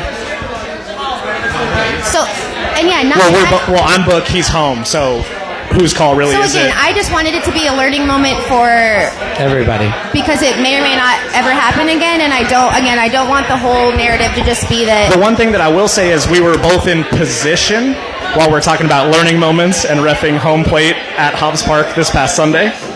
Yeah. We'll get to that next game. Yeah. Yes. Not talking about you, but talking about. Almost to that. That's a great segue. But nothing that you did wrong. If I'm not here right now, and if I'm not the person that tells you to write it down, then again it just becomes, well, Simon and Trey are asshole bullies, screaming, fighting, wanting, and that's, I just don't want. Those are my friends, and I think they both were right and wrong. And I just want I'm trying to have it that never happen again. You're right. I should have written it down. You're right. But we figured it out now, and we can put it. You're right. It's probably in the rules very vaguely, and so in that moment, Josh is like, "Should I look for it?" And I was like, "No, we'll just, we figured it out, and now we know next time." So, but yeah, you can look at this. This was my first week back to play with my team, and I think having Liv and I back, just our lineup just is filthy. It's disgusting, and I think I looked at our 5 through 9 kickers all had RKIs. You can see the top, like Jimmy, Mike, Liv. Isaac. Lots of shaded in runs. Our defense, usually I say we're good for at least one or the other. Like we're going to score a lot of runs, or we're going to hold the team to not very many runs, and to be able to do both was really exciting for us. I think we beat anyone that game on Sunday night. Post House, that was just who we happened to be playing. But they left a lot of runners on base because of our defense and because our offense, I think it was the 7th inning that kind of blew it out, where I led off and got out. Kayla got out. So with 2 outs, nobody on, we still ended up scoring 3 runs, I think, that inning. So that's I don't know who beats us if we can do that on a regular basis. So that's just really exciting. And again, I love Post House, and they're a great team, and they're gonna hurt some people's feelings, I'm sure. Well, I wanted to shout out Kayla because it's her first season in the league, and she's killing it. She's crushing it. Even though she's the only one who didn't score on your lineup this week, I know she was moving runners probably. She's great on defense. She wouldn't have it any other way though. She's like, she just wants to be that. She's got a great attitude. Does Kayla play right center field? Yes, she does. That's who I was also going to shout out in this game for something totally different. She laid out. Simon laced a ball to the right center field gap, which I've seen him do a million times, and she laid out full body extension like I've never seen. Almost caught it. It was crazy. Matt Mike didn't move because I think he was in awe. He just watched. He got caught watching her. It was incredible. It was amazing, and obviously at any field, I think Global is one of the best teams with the outfield of having 4 outfielders and 2 outfielders that you forget that those are girls that are out there catching every ball that comes to them. But at Hobbs, it's a game changer because it's such a weird big space, and it just closes those little gaps. And shout out to your other lady outfielder too, Liv. She made a couple really good catches on the line. I've been saying for a lot of years to not kick it to her, and nobody listens, but that's fine. I mean, it's to my benefit. She's such a good kicker too. I love when it's something that a lot of the top teams do that I've noticed, where you guys put a lady in the third spot, and it's like, you know, when those top two get on, it's that sacrifice up the line, but also they drive in runs. I mean, Liv had a huge kick in this game and drove in 2-3 runs. So you got to be able to do both. Top to bottom, our lineup can do whatever you need it. My favorite is when Trey walks up with 2 outs and he's like, I just got to get Jimmy up. So literally he's like, home runner out, and he just fucking hits a home run. It's like not a lot of. And then we proceed to score 2 more runs after that. Not a lot of lineups can do that. Yeah. I just want to say it was a tough week for the Post House. Got better without us crowd. So. Hey, real quickly, I just want to read the summary from Simon. He's been getting on my ass for not reading the summary. Quote, Global played fantastic. They're a great team as usual. I managed to organize the defense and offense with playoff goals in mind rather than short-term goals. That game answered a lot of questions for me as a team manager. I'm so thankful to have players that have trust the process and put a team mission first. Obviously, it hurts to lose, especially to get run ruled like that. That's just human nature. But that game and that loss, probably more than any other game, we win or lose the rest of the regular season, will help us hoist the Cup championship Sunday. I'm sure the game resulted or reinforced a lot of doubters of Post House, but none of those doubters actually play for Post House, so we're unbothered, quote unquote. I love it. Yeah. Yeah, I mean, they were missing key players this week. I know Liz and Riley were gone. Like, let's not short sell that this is the Post House you're going to see in 2 weeks, let alone the playoffs. I want to give one last shout out to a Post House player, Dakota, who used to play on Global, but now he plays on Post House because he had a great kick one of these innings, and Jimmy doesn't drop many in the outfield, but he drops that one, and we had a good. He's not even listening, but I wanted to shout out Dakota for that great kick, getting Jimmy to drop one. It looked like it curved really hard. And finally, oh no! Finally, Hobbs Park, 9:15 p.m. 9:25. We're taking our 10, maybe a little more. Okay, you can take your 10. Sacred Sword took their 10 in protest of the board. I don't even know if you guys knew that. Well, I'm glad they showed up. They had their whole team there, and they said we're going to take 10 to protest. I didn't bother myself to look and see what the results of the poll were. I just knew they showed up. Anyway, before we get too much into any of this game, can I have everybody's attention really fast? Luis is downtown.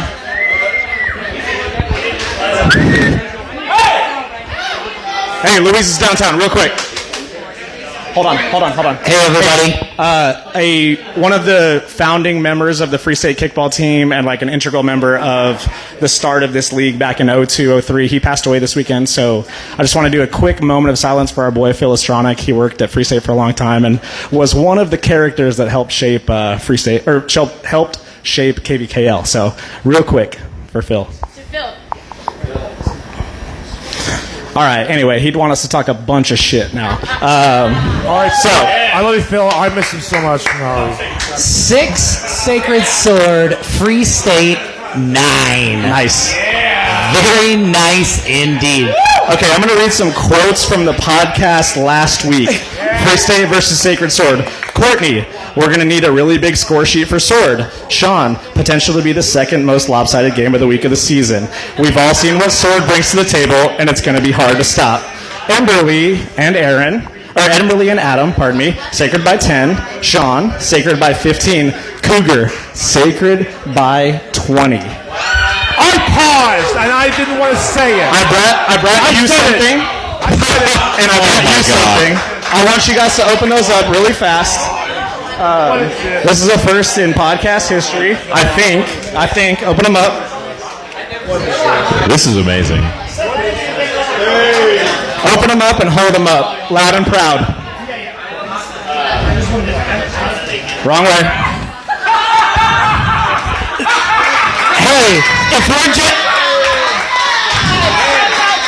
All right, for the podcast, or for the audio listeners. After playing freestyle last year, I've got 2 to give, baby. For the audio listeners, I just gave them an envelope, and inside it's just a giant IFU for Cougar and Sean and everybody else who was on the podcast. Was that a unilateral decision? That was me 20 minutes before I left my house being like, fuck these dudes. All right, Sacred Sword, they get a lot of shit. I don't know.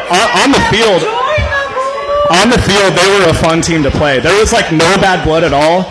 Free State being the crowd favorite was a first. I've been on this team since 2008. We've never had the crowd root for us. It was kind of disorienting right off the bat. Because we didn't really know about Sacred Sword's BS until like 2 hours before the game. Like we didn't know that they were in trouble with you guys. We didn't know anything about. Yeah. The Facebook page started popping off. It was a really fun game. Obviously, our goal, like everybody's goal, was to start fast, but we figured, hey, these are young kids, first time under the lights. They think they're going to beat us by 1,000,000, as they said. All of a sudden, we're up 3-1 in the first inning, and we held the lead the entire time. We never gave them back momentum. Had they had a big inning and taken the lead, I think they probably would have pulled away from us, but we always kept them at arm's length. They are really fast. They're really talented kickers, but boy, they run the bases like They're people idiots. who don't They're know idiots. how to play kickball yet, and they will. I mean, they will. They'll figure it out. They gave us a double play in the 8th. They gave us a double play in the 9th. Like that's when we could have gotten really tight, and instead they're running off the bag for really no reason. I wanted to give a couple shout outs to Growlers, especially veteran Growlers. Tori making a sliding catch down the left field line in the clutch moment. Travis, it was his birthday. He made 2-3 huge catches in center field. Our boy Ian, he has huge shoes to fill over at third base, and he played amazingly. I mean, he was throwing people out at first base. He was throwing people out at second base. He threw 2 people out at home in a game that we won by 3. I mean, those are huge outs to get.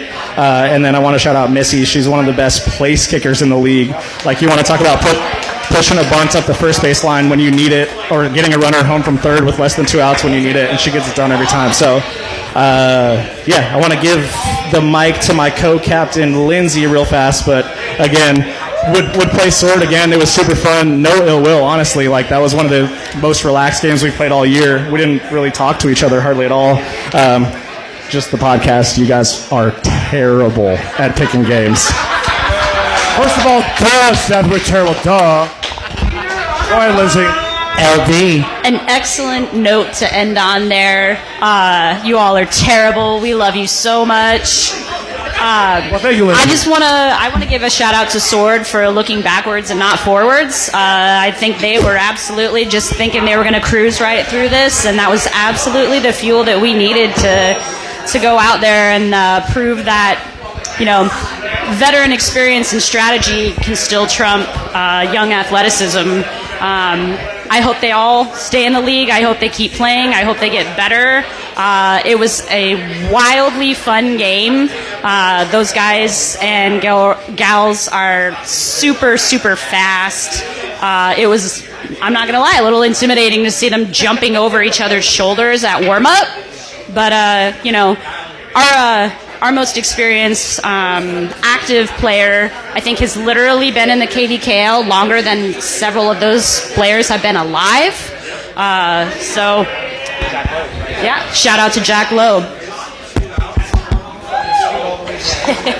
I also just want to thank everybody again, like Seth said, for the support on the field.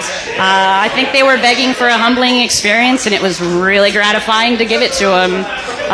But in all seriousness, we played some of the best defense we've ever played.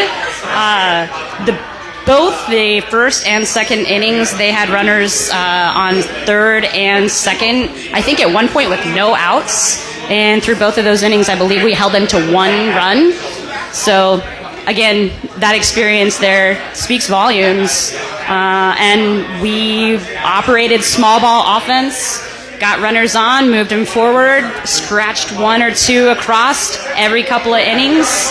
Didn't really have any blanks, didn't really have any bad innings, and basically proved that's how you win games. So, last but not least, I want to say that if anybody really is a fan of the Growlers fit this year, we're putting in another order, so hit me up by this Friday with a DM. Yes. So, I just wanted to ask league historian Cougar, even though his brain has been erased, is that one of the biggest upsets in Game of the Week history? A 20-run line? You said 20 runs. I can tell you the bigger upset there. I got stats in my head. Even though my jump drive will destroy the Washington. There's teams that were there is one more than 20? Yeah, well, as far as like historically, so 2011, when Los Luchadores, the defending champions, granted they broke up, became Los Matadores. So they're playing like girls with low self-esteem, which is now Rick Rollers. As the defending champions, they got upset by girls with low self-esteem as defending champions on Game of the Week. Fair enough. Okay, that's a huge upset. That's the only one. That's the only one. So yours is up there, but the biggest upset Game of the Week is the Rick Rollers franchise against the defending champions in 2011. I'll give you that. Yeah, that's a the huge only one I Okay. can think of. That's it. So now- that's it. I know we. Yep. Liz? If any of the Sacred Sword players are listening, I know you're super young and you're not on Facebook. Let us know what social media you use so we can let you know about events for practices. Come out to Hobbs on Wednesday nights at 7 o'clock so you can learn how to play kickball. Do you and Jimmy have a video about tagging up? We do not, but we could Might make be time. one. Might be time. I did text their captains yesterday, told them about the clinic to invite their ladies to the Kifa clinic because they have a lot of athletic talent, and if they just learn the rules of kickball, they're going to be really good. So I hope they come to some practices. Let me know if you're at least on Instagram so we can get you some notifications about stuff. Also, when you bunt, just don't watch it. Just run. You guys got thrown out so many times watching the ball. I don't know why. I just want to shout out Free State because I'll admit I'm not excited to ref the Sword Free State game, and y'all were like Earth Angels. I mean, it was like the sweetest sugar plum Free State team I've ever gotten to like be. We're just tired they at were 9:15. amazing. We peak at 5, and then by 9 we're just I just worn out. appreciated that. And same thing that Liz is going to say is like, if apparently these girls on Sword are like soccer players, softball players, like, do they know that they can wear cleats and come out and like compete? I'm not sure that anyone has ever told them that they can do that. So First of all, those Sacred Sword kids, they can't even run a car. Okay, so before we have to move on, my favorite part of the game was I might or might not have seen the center fielder laying down. I don't know if I could say that. And I might have commented how I just wanted to watch LD absolutely fucking torch them.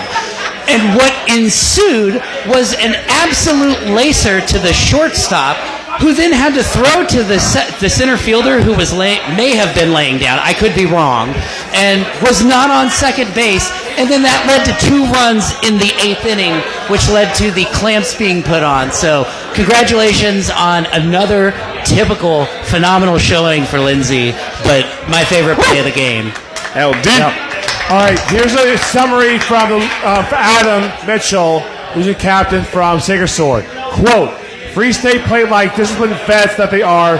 Sword played like athletic, hyperactive young people still during the game. Side note, it was my last KVKL game. The mind is willing, body's not. It's been a fun 18 seasons. Damn. So Adam Mitchell has officially called retirement after 18. I remember him. Shout out Adam. 2006. I remember he used to be on Love Garden. Way back when. It's about 20 years. I remember Adam Mitchell really way back when he was young. Now we're both old as fuck. Adam, so Adam Mitchell. I've never been more happy to send you out with a Absolutely. loss than I am just this week. Yeah, so happy retirement to Adam Mitchell. Retirement's great. Ask me. That's awesome. So, but no, honestly, seriously, happy retirement to you, Adam. Thank you. So.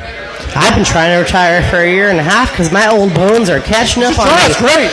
You should try. It's great. I've been trying to get on the mic for the last 10 minutes. I know we're trying to wrap this up, but I have a few things as a board member to say. As I said to everyone last week, sorry, I'm a little tipsy.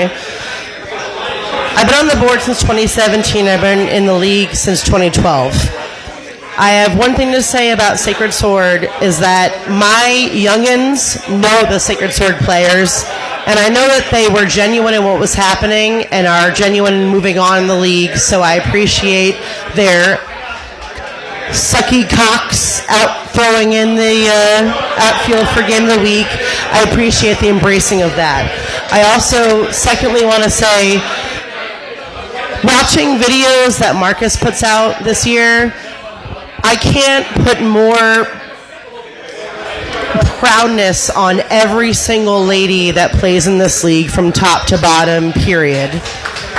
Yeah. And I will say that actually, unfortunately, calling out my Skyport CBK team, Corinne, who is Sean's wife, well, future wife. Fiance.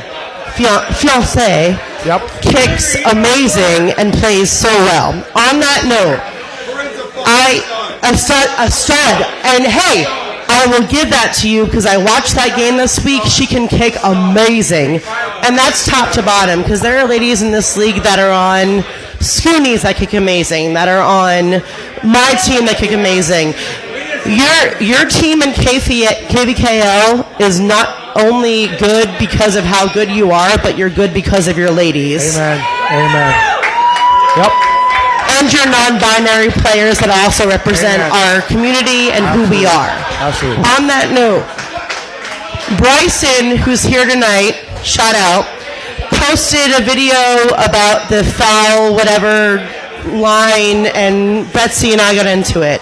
I was going to post this separately on Facebook, but as Liz said, most of our players listen to our podcasts or hear about our podcasts and are not on Facebook. On that note, I will say, my youngins also were not on Facebook 2 years ago. They are now because of what we post on Facebook, because most of our league is old, and that's what we do. So get on Facebook because that's where most of our social media posts will be about anything that we do.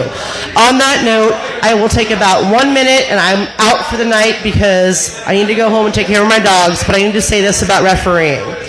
This is what I was going to post on Bryson's page or comment. This is a good opportunity for me to re-preach what I have been preaching for years, as I wanted to be the statement as a board member.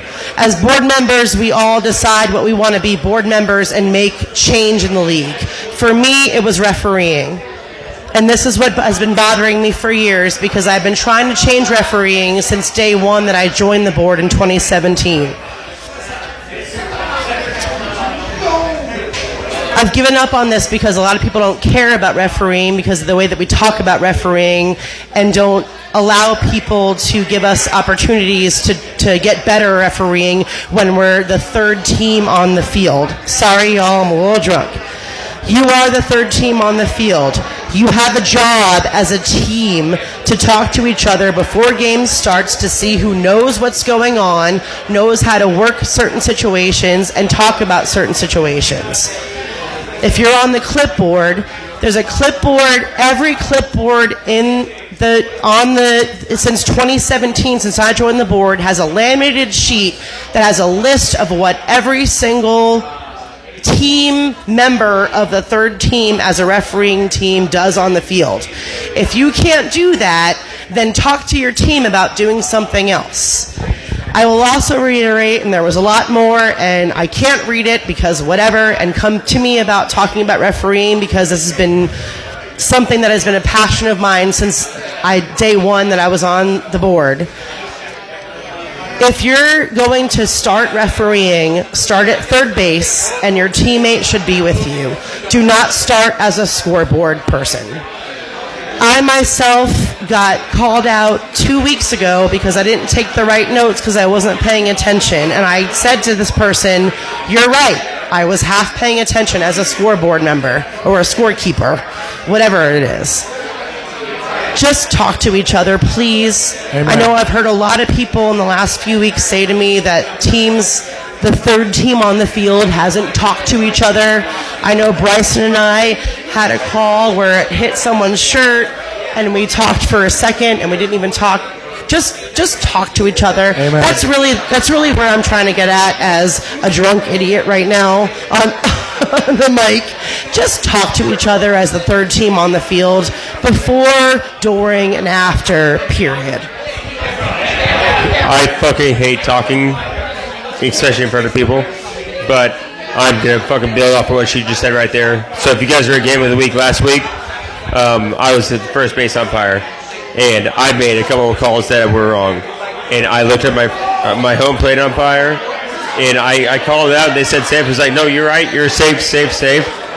Being a team and being a better umpire is just admitting you're wrong. Yep. Amen, Donnelly. And quite literally, that's it. Yep. Yeah. Yep. Go ahead, Jeff. Super quickly, that is one of my favorite things about the fact that like Marcus is putting those videos on, and I know I've said it on Facebook before, but like those are absolutely learning tools for us as referees. Like being a captain this year and like refereeing more games last year, it's like it's so important to watch those and like make sure that you're making the right calls and just adjust to it. We're all humans. We're all going to make the wrong call sometimes, and that's okay. Just learn from it and be better. All right. Let's just go quickly to the standings real quick. Week 3, Ben went 3-0. He's combined 8-1. Sean, you're no longer perfect. Went 1-2. You're behind. Second place is 7-2. Cougar here. That's me. I went 2-1. Still in third place. Boo me. I know. 6-3. Guess what? Guess 2. You fell behind. Both went 1-2. Both went 4-5. But guess what? Dudes have the 1 bonus point for being correct as for our number of runs, winning margin in week 1. So there you go, Sean. We're just going to steamroll right through these. We are not doing anything other than pick'ems. I know. YSC 1 at 5 p.m. Global Cafe at R Bar. YSC 1 at 7 p.m. Shut out. Sod Squad at Rick Rollers. You're calling for a shutout? Global Cafe R Bar. Shut out for Global Cafe. Shut out. I'm calling it. Sod Squad against Rick Rollers. That's probably one of the better games of the week, right? It's a pick game spread. That is a pick'em. Pick spread. Yep. Who wants to go first? Liz, you go first. Pick'em spread? Pick'em spread. You know, that's a hard one because I love Kristen CS and the folks on Sod Squad, and like Chris Ermey is one of my former teammates. Anyway, I'm gonna go Sod Squad by 2. I was the first one. No, Ben was first. He was first. You didn't tell me that. So Sod Squad by 2 is taken. Okay. By Ben. Well, I'll do Sod Squad by 1. I'm going to go Rick Rollers by 4. Rick by 4? My boy Jeff. Wow. My boy Jeff's out of town, right? He's going to be back with a new wand. Wait, is Jeff playing or is Jeff gone? Jeff's gone? All right, Rick Rollers by 5. Jeff will be gone. Yeah. Co-side. Jeff, you're up. Yeah, all right. Speaking for all Jeffs here, I'm gonna say Rick Rollers by 7. Whoa! What? Holy smokes! I think this is their first real test of the year. I think this is more of a gatekeeper game for. Jeff's not back. No, he's not. Which is why instead of picking. No, Jeff is off. Today he was at the Harry Potter castles, FYI. Jeff's going to be listening to this on the underground tomorrow while we're all asleep. No, Jeff is awake right now listening live. He's listening. He's listening right now? Oh, yeah. So, it's like 3 a.m. Since Jeff's gone, instead of picking Rick Rollers by 2, I'm going to pick Rick Rollers by 3. Rick Rollers by 3. All right. Last time I picked against Malloy's Rick Rollers. I'm not making that mistake again. Nope, I'm not making a mistake. Rick Rollers. You know what? I'll take Seth's original pick by 4. Rick Rollers by 4. There you go. All right. YSC 2 at 5 p.m. Asteroid Head at Denver Experience Shift. You know what? Fuck it. Shut out. I'm calling. Wow. Have you heard of Pat Watkins? I'm calling. Shut out. Yep. You know he can kick the ball. No way. Are you sure? Has John Denver shut anybody out like the modern era of kickball? No. Who? No way. Maybe. No way. Not even us at the With all due respect, Not no even us at the way. Listen, I know a jump drive, but Subby, you just got an IFU for terrible picks last week. Seth, And here's what's great. So I hope it doesn't deter him from picking even more, but for each one he misses next week, he's going to take shots. Are these IFUs enforceable? God, I hope so. The shots are not enforceable. YSC2 at 7 p.m. Roost. This is one of the better matchups of the week. It's a good game. It's a good game. Roost at Last Jeff, you're last, Jeff. That's fair. You're going to go last. It's a pick'em. It's a pick'em. Seth, you want to lead us off? Just a straight up pick'em. Man, we played the Woos we played the Woos 2 weeks ago. They're no joke, man. I think the new leadership, the positional consistency that you guys are bringing to the table, because that's always been an issue for the Woos. You just move everybody around, play everybody wherever. I think bringing that is a key to your 2-1 start, and I think it's going to be a key to your 3-1 start. I'm going to go Woos by 1. Yeah. Okay, I also pick Woost. I love both of these teams. One, I think I feel like I have a little bit more intel. With that intel, I am going to select the Ghosts. Ghosts? All right. Roast, your food is delicious. I love your breakfast. It's good. It's I know you can captain my team without me this week. Go ahead, Jeff. Defend your honor. All right, I will defend my honor really quick. This is going to be a fun matchup. We love the Ghosts. We played them so often. We played them last year at Hobbs at 7. They beat us by 1. I will say, I'm going to pick us, but I think because of our consistency, I'm hoping to get that win back against them. We're going to beat them by a couple, I think. Very nice. All right. YSC3 at 5 p.m. Harpies at Jazz House. Harpies. No shutout. No shutout. YSC3 at 7 p.m. Rockets at Sacred Sword. Rockets, you had your fun. Sacred Sword, they'll bounce back. They'll bounce back. I think this will be a great opportunity for both teams to work on the things that they want to get better at as well. What's that for Sacred Sword? Rockets is killing it, but Liz, they probably have things they could improve on. What's that with Sacred Sword logic? What? Sacred Sword has no logic. Is that what they work on? Is logic? Yeah, kickball knowledge. Logic, yeah. Slow down and make some good plays. Do good base running. I think both teams will get better with this game. Base running, thinking, I don't know. Sacred Sword, I don't know. My advice to the Rockets is play somebody who can catch at bump block, and you'll get about 3 or 4 double plays. YSC4 at 5 p.m. The Soda Jerks at Taco Zone. The unstoppable force versus the immovable object. Soda Jerks, undefeated. Indeed.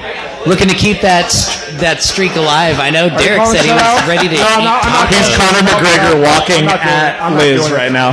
I'm not calling shutout, no.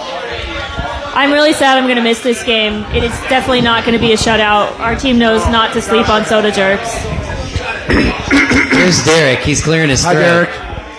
I've told my team from day one, this is the only game all season that matters. I don't care that you're good. I don't care that you're missing 17 people going off to New Orleans, wherever you're going. I don't care what all the asterisks are. My team is going to come out and we're going to have a win against KTZ, and I'm never going to not live that down. It's going to be amazing. Let's go. I love it. But we're going to have a blast. I think it's going to be a blast of the game. Statement of the year. Can I properly? KTZ, not C. Thank you. Can I get a? He said C. Yeah. Can I get a 15-second answer? Did you lose a bet? Is that why you're wearing Honey Badgers gear? Oh. 15 seconds. No, since we passed that rule, you're allowed to jump ship after game 3. I'm going to Honey Badgers. Good job. Shout out to Kenny. He just lost his beloved pup. I'm just rocking gear because I'm thinking about him. That's all. R.I.P. Tizzy. Yep. R.I.P. YSC4 at 7 p.m. Love Garden at Yingling. Uh-oh. No shutout. Last time I called a shutout. I was hoping you could get another shot in. Last time I called a shutout, logo was against your team there, and that was a mistake. So no shutout. Nope. No shutout. Nope. YSC5 at 5 p.m. The LFK Rays at Johnny's. Johnny's, no shutout. Nope. Johnny's good. Johnny's too good. Maybe, I don't know. Johnny's good. Really good. I just don't know what the board's going to do. with LFK Rays ranked 24, and we're playing the top 10 teams for like the next 3 weeks in a row. So I guess my biggest question is, do we take the hate fuck that Sean loves to advertise, or forfeit? You haven't hate fucked in 2 weeks? Okay. I'm just checking. Hi, Kooks. Hi. What's your advice? No shutout. No shutout. No, okay, no, ranked no, 21 no or shutout. 24 against 1, but no shutout. No shutout. Nope. I'm gonna try. Nope. No shutout. Nope. The Rays are going to allow Johnny's to score 1 to prove Cougar wrong. YSC 5 at 7 p.m. The Honey Badgers at Empire. Well, last time this happened. Go ahead, Branch. So, that was odd. So I have 2 bets. First off, Honey Badger's going to fucking just bend us over and show us the 50 states. 2 bets. 1, more runs scored by Empire, or more beers consumed by me before the end of the game.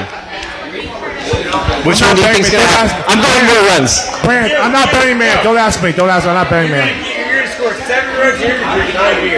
Okay, so Sean says 7 runs, 9 beers. 7 runs with 9 beers by 6. Over or under 4.5. Because we are getting a keg for the Honey Badgers game because that's all the fucking score, man. Last year, Honey Badgers did a keg with our bar last year. Now it's you guys? Yes, they're going to keg with us this year. That's why Honey Badgers rule, and I love them forever. Badgers are going to lose. I believe in Empire. Sean Donnelly said the Badgers are going to butt fuck us because they're 0-3 and Kenny is pissed. Kenny is pissed. Hold on. My former teammates are Honey Badgers or the Kyra Piper Moore. Don't drink the keg. Don't do it. No, we're going to drink a lot of beer with Honey Badgers. They're great. They're going to fucking absolutely shit pump us, and I just want to know who I pissed off on the board to get that game. So it's opposite ranking week. I think his name's Ethan. Trust me, just wait till you hear some of the other matchups. Whee! YSC 6 at 5 p.m.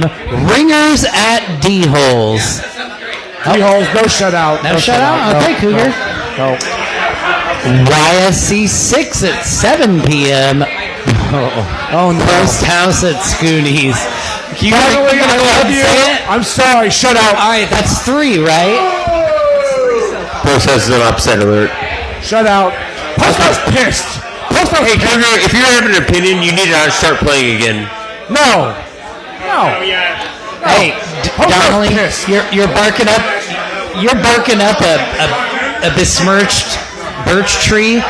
Cougar's team that he sponsored had 9 players, and he let them suffer in the outfield rather than kick and play.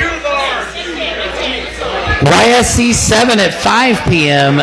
Recess Rejects at Red Lion. I think that'll be a good pickup game. Is Recess Rejects the old Young Grind? I know, not great selection. The way Red Lion's playing this year, this might be a close game. I'm going. Is it a pick'em? Oh, is it? Oh, yeah, I'll go first. Yeah, I mean, I think this is going to be a lot closer game than people think. I'm going to go for the upset with Recess Rejects. Wow, where's Ben? I'm going to go Red Lion by 3, but I don't feel great about it. Yeah. I'm also going to choose Red Lion. Yeah, I was going to say I'm going to go and pick the upset and pick Red Lion. Both sides. It's even. See, that's the great thing, Jeff, is that no matter what your opinion is on either of these teams, you're right.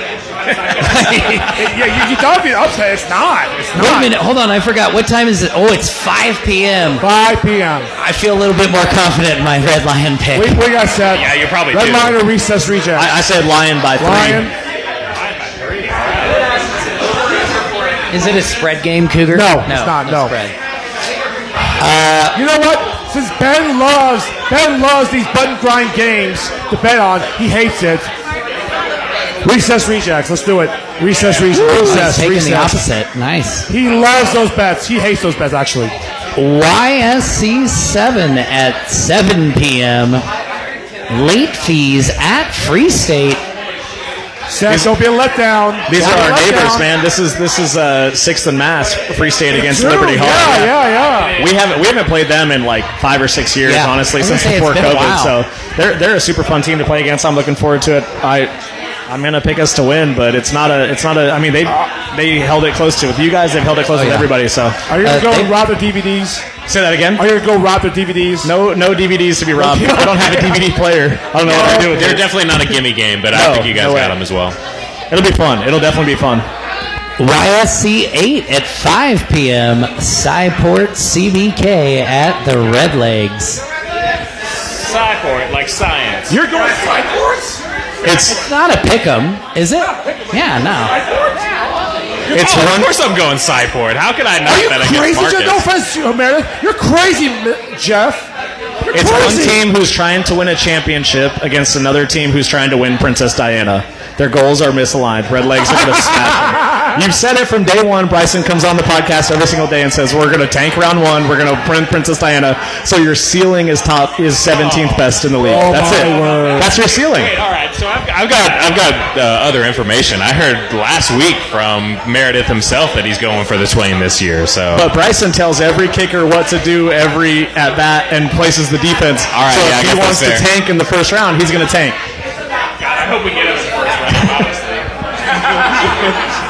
Cyport. YSC 8 at 7. Hey, were you going to call a shutout?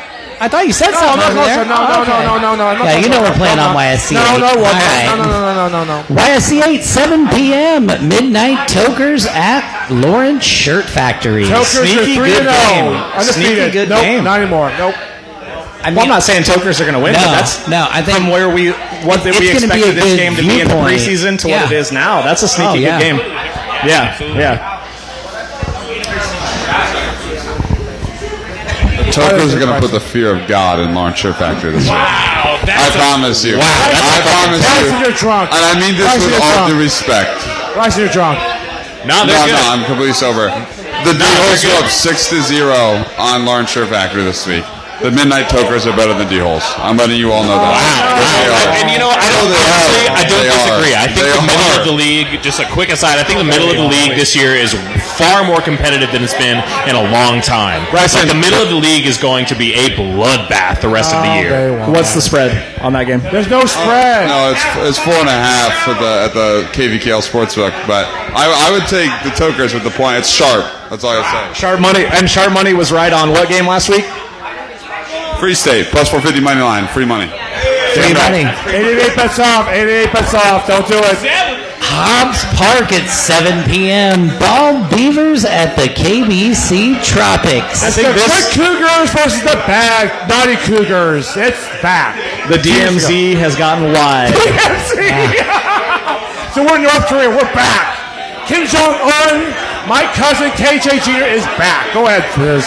I just hope for no injuries for KBC Tropics agree. this week. Yeah, I They've know had like injuries, 2 please. big ones, 3 I know, weeks in a I row. agree. Matt, get well Fast soon. No healing. injuries. I hope you can no get through a game please. without injuries. Yeah, but I love Andrea Chavez. I love Alexandra Clails. I love Andrea Varney. I love Anthony Jones. I love Jeff Harbour, who does not suck, by the way. Harbour does not suck, CJ. Primus does. Huh? Primus does. Stop. So, but it'll be great to do reunite with Ball Beavers. It'll be great. So yeah, but no injuries. I agree with you. No injuries. Yeah, good luck, guys. Hobbs Park 9:15 game of the week. Corksuckers at Young Spine. Is Corksuckers going to try to put a 20 spot again? They put up a lot of runs. Tyler, are you going to put a 20 spot So again? I haven't seen either of these teams play yet this year, but I have played Corksuckers a lot over the years. They have one of the best third basemen in the league, Ben. So if you guys just bunt to first base or to third base and to catcher, they're going to shut you down. So you got to do some other stuff. I know you're fast. I know you've been scoring a ton of runs, but Corksuckers can play really good defense. Yeah, no, all respect for Clint and his team. They're great. I think we're going to come out swinging. We got a plan. I think we're going to execute it pretty well, and I'm hoping to keep that 20-run average. Hey, I said this from 3 years ago, or 3 years ago, when the break off from the toe pokes go over to Young Spine, the team had to start anew. It wasn't great. 3 years later, look at Aaron Combs, what you guys built. You guys are basically a total 180. You guys are a totally different team. Top 10. You guys, amazing. Absolutely amazing these past 3 years. Basically building yourselves up. I mean, they're wonderful. Absolutely wonderful. I'm really bummed I'm going to miss this game. I'm hoping the Southwest Wi-Fi will let me stream it. I have like half a Young Spine on my City League team, so they're super fun to watch.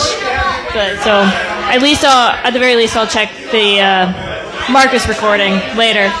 It'll be like 20 minutes. It'll be great. I said I was going to have some hot takes on the Facebook page, so I'm going to go ahead and make this one a hot take.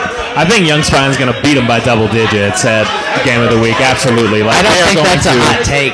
Destroy them. And, like, that's no disrespect to the Corksuckers. They're a damn good team. But, like, Young Spine, you've got to watch the fuck out for them this year. They're a top 10 team.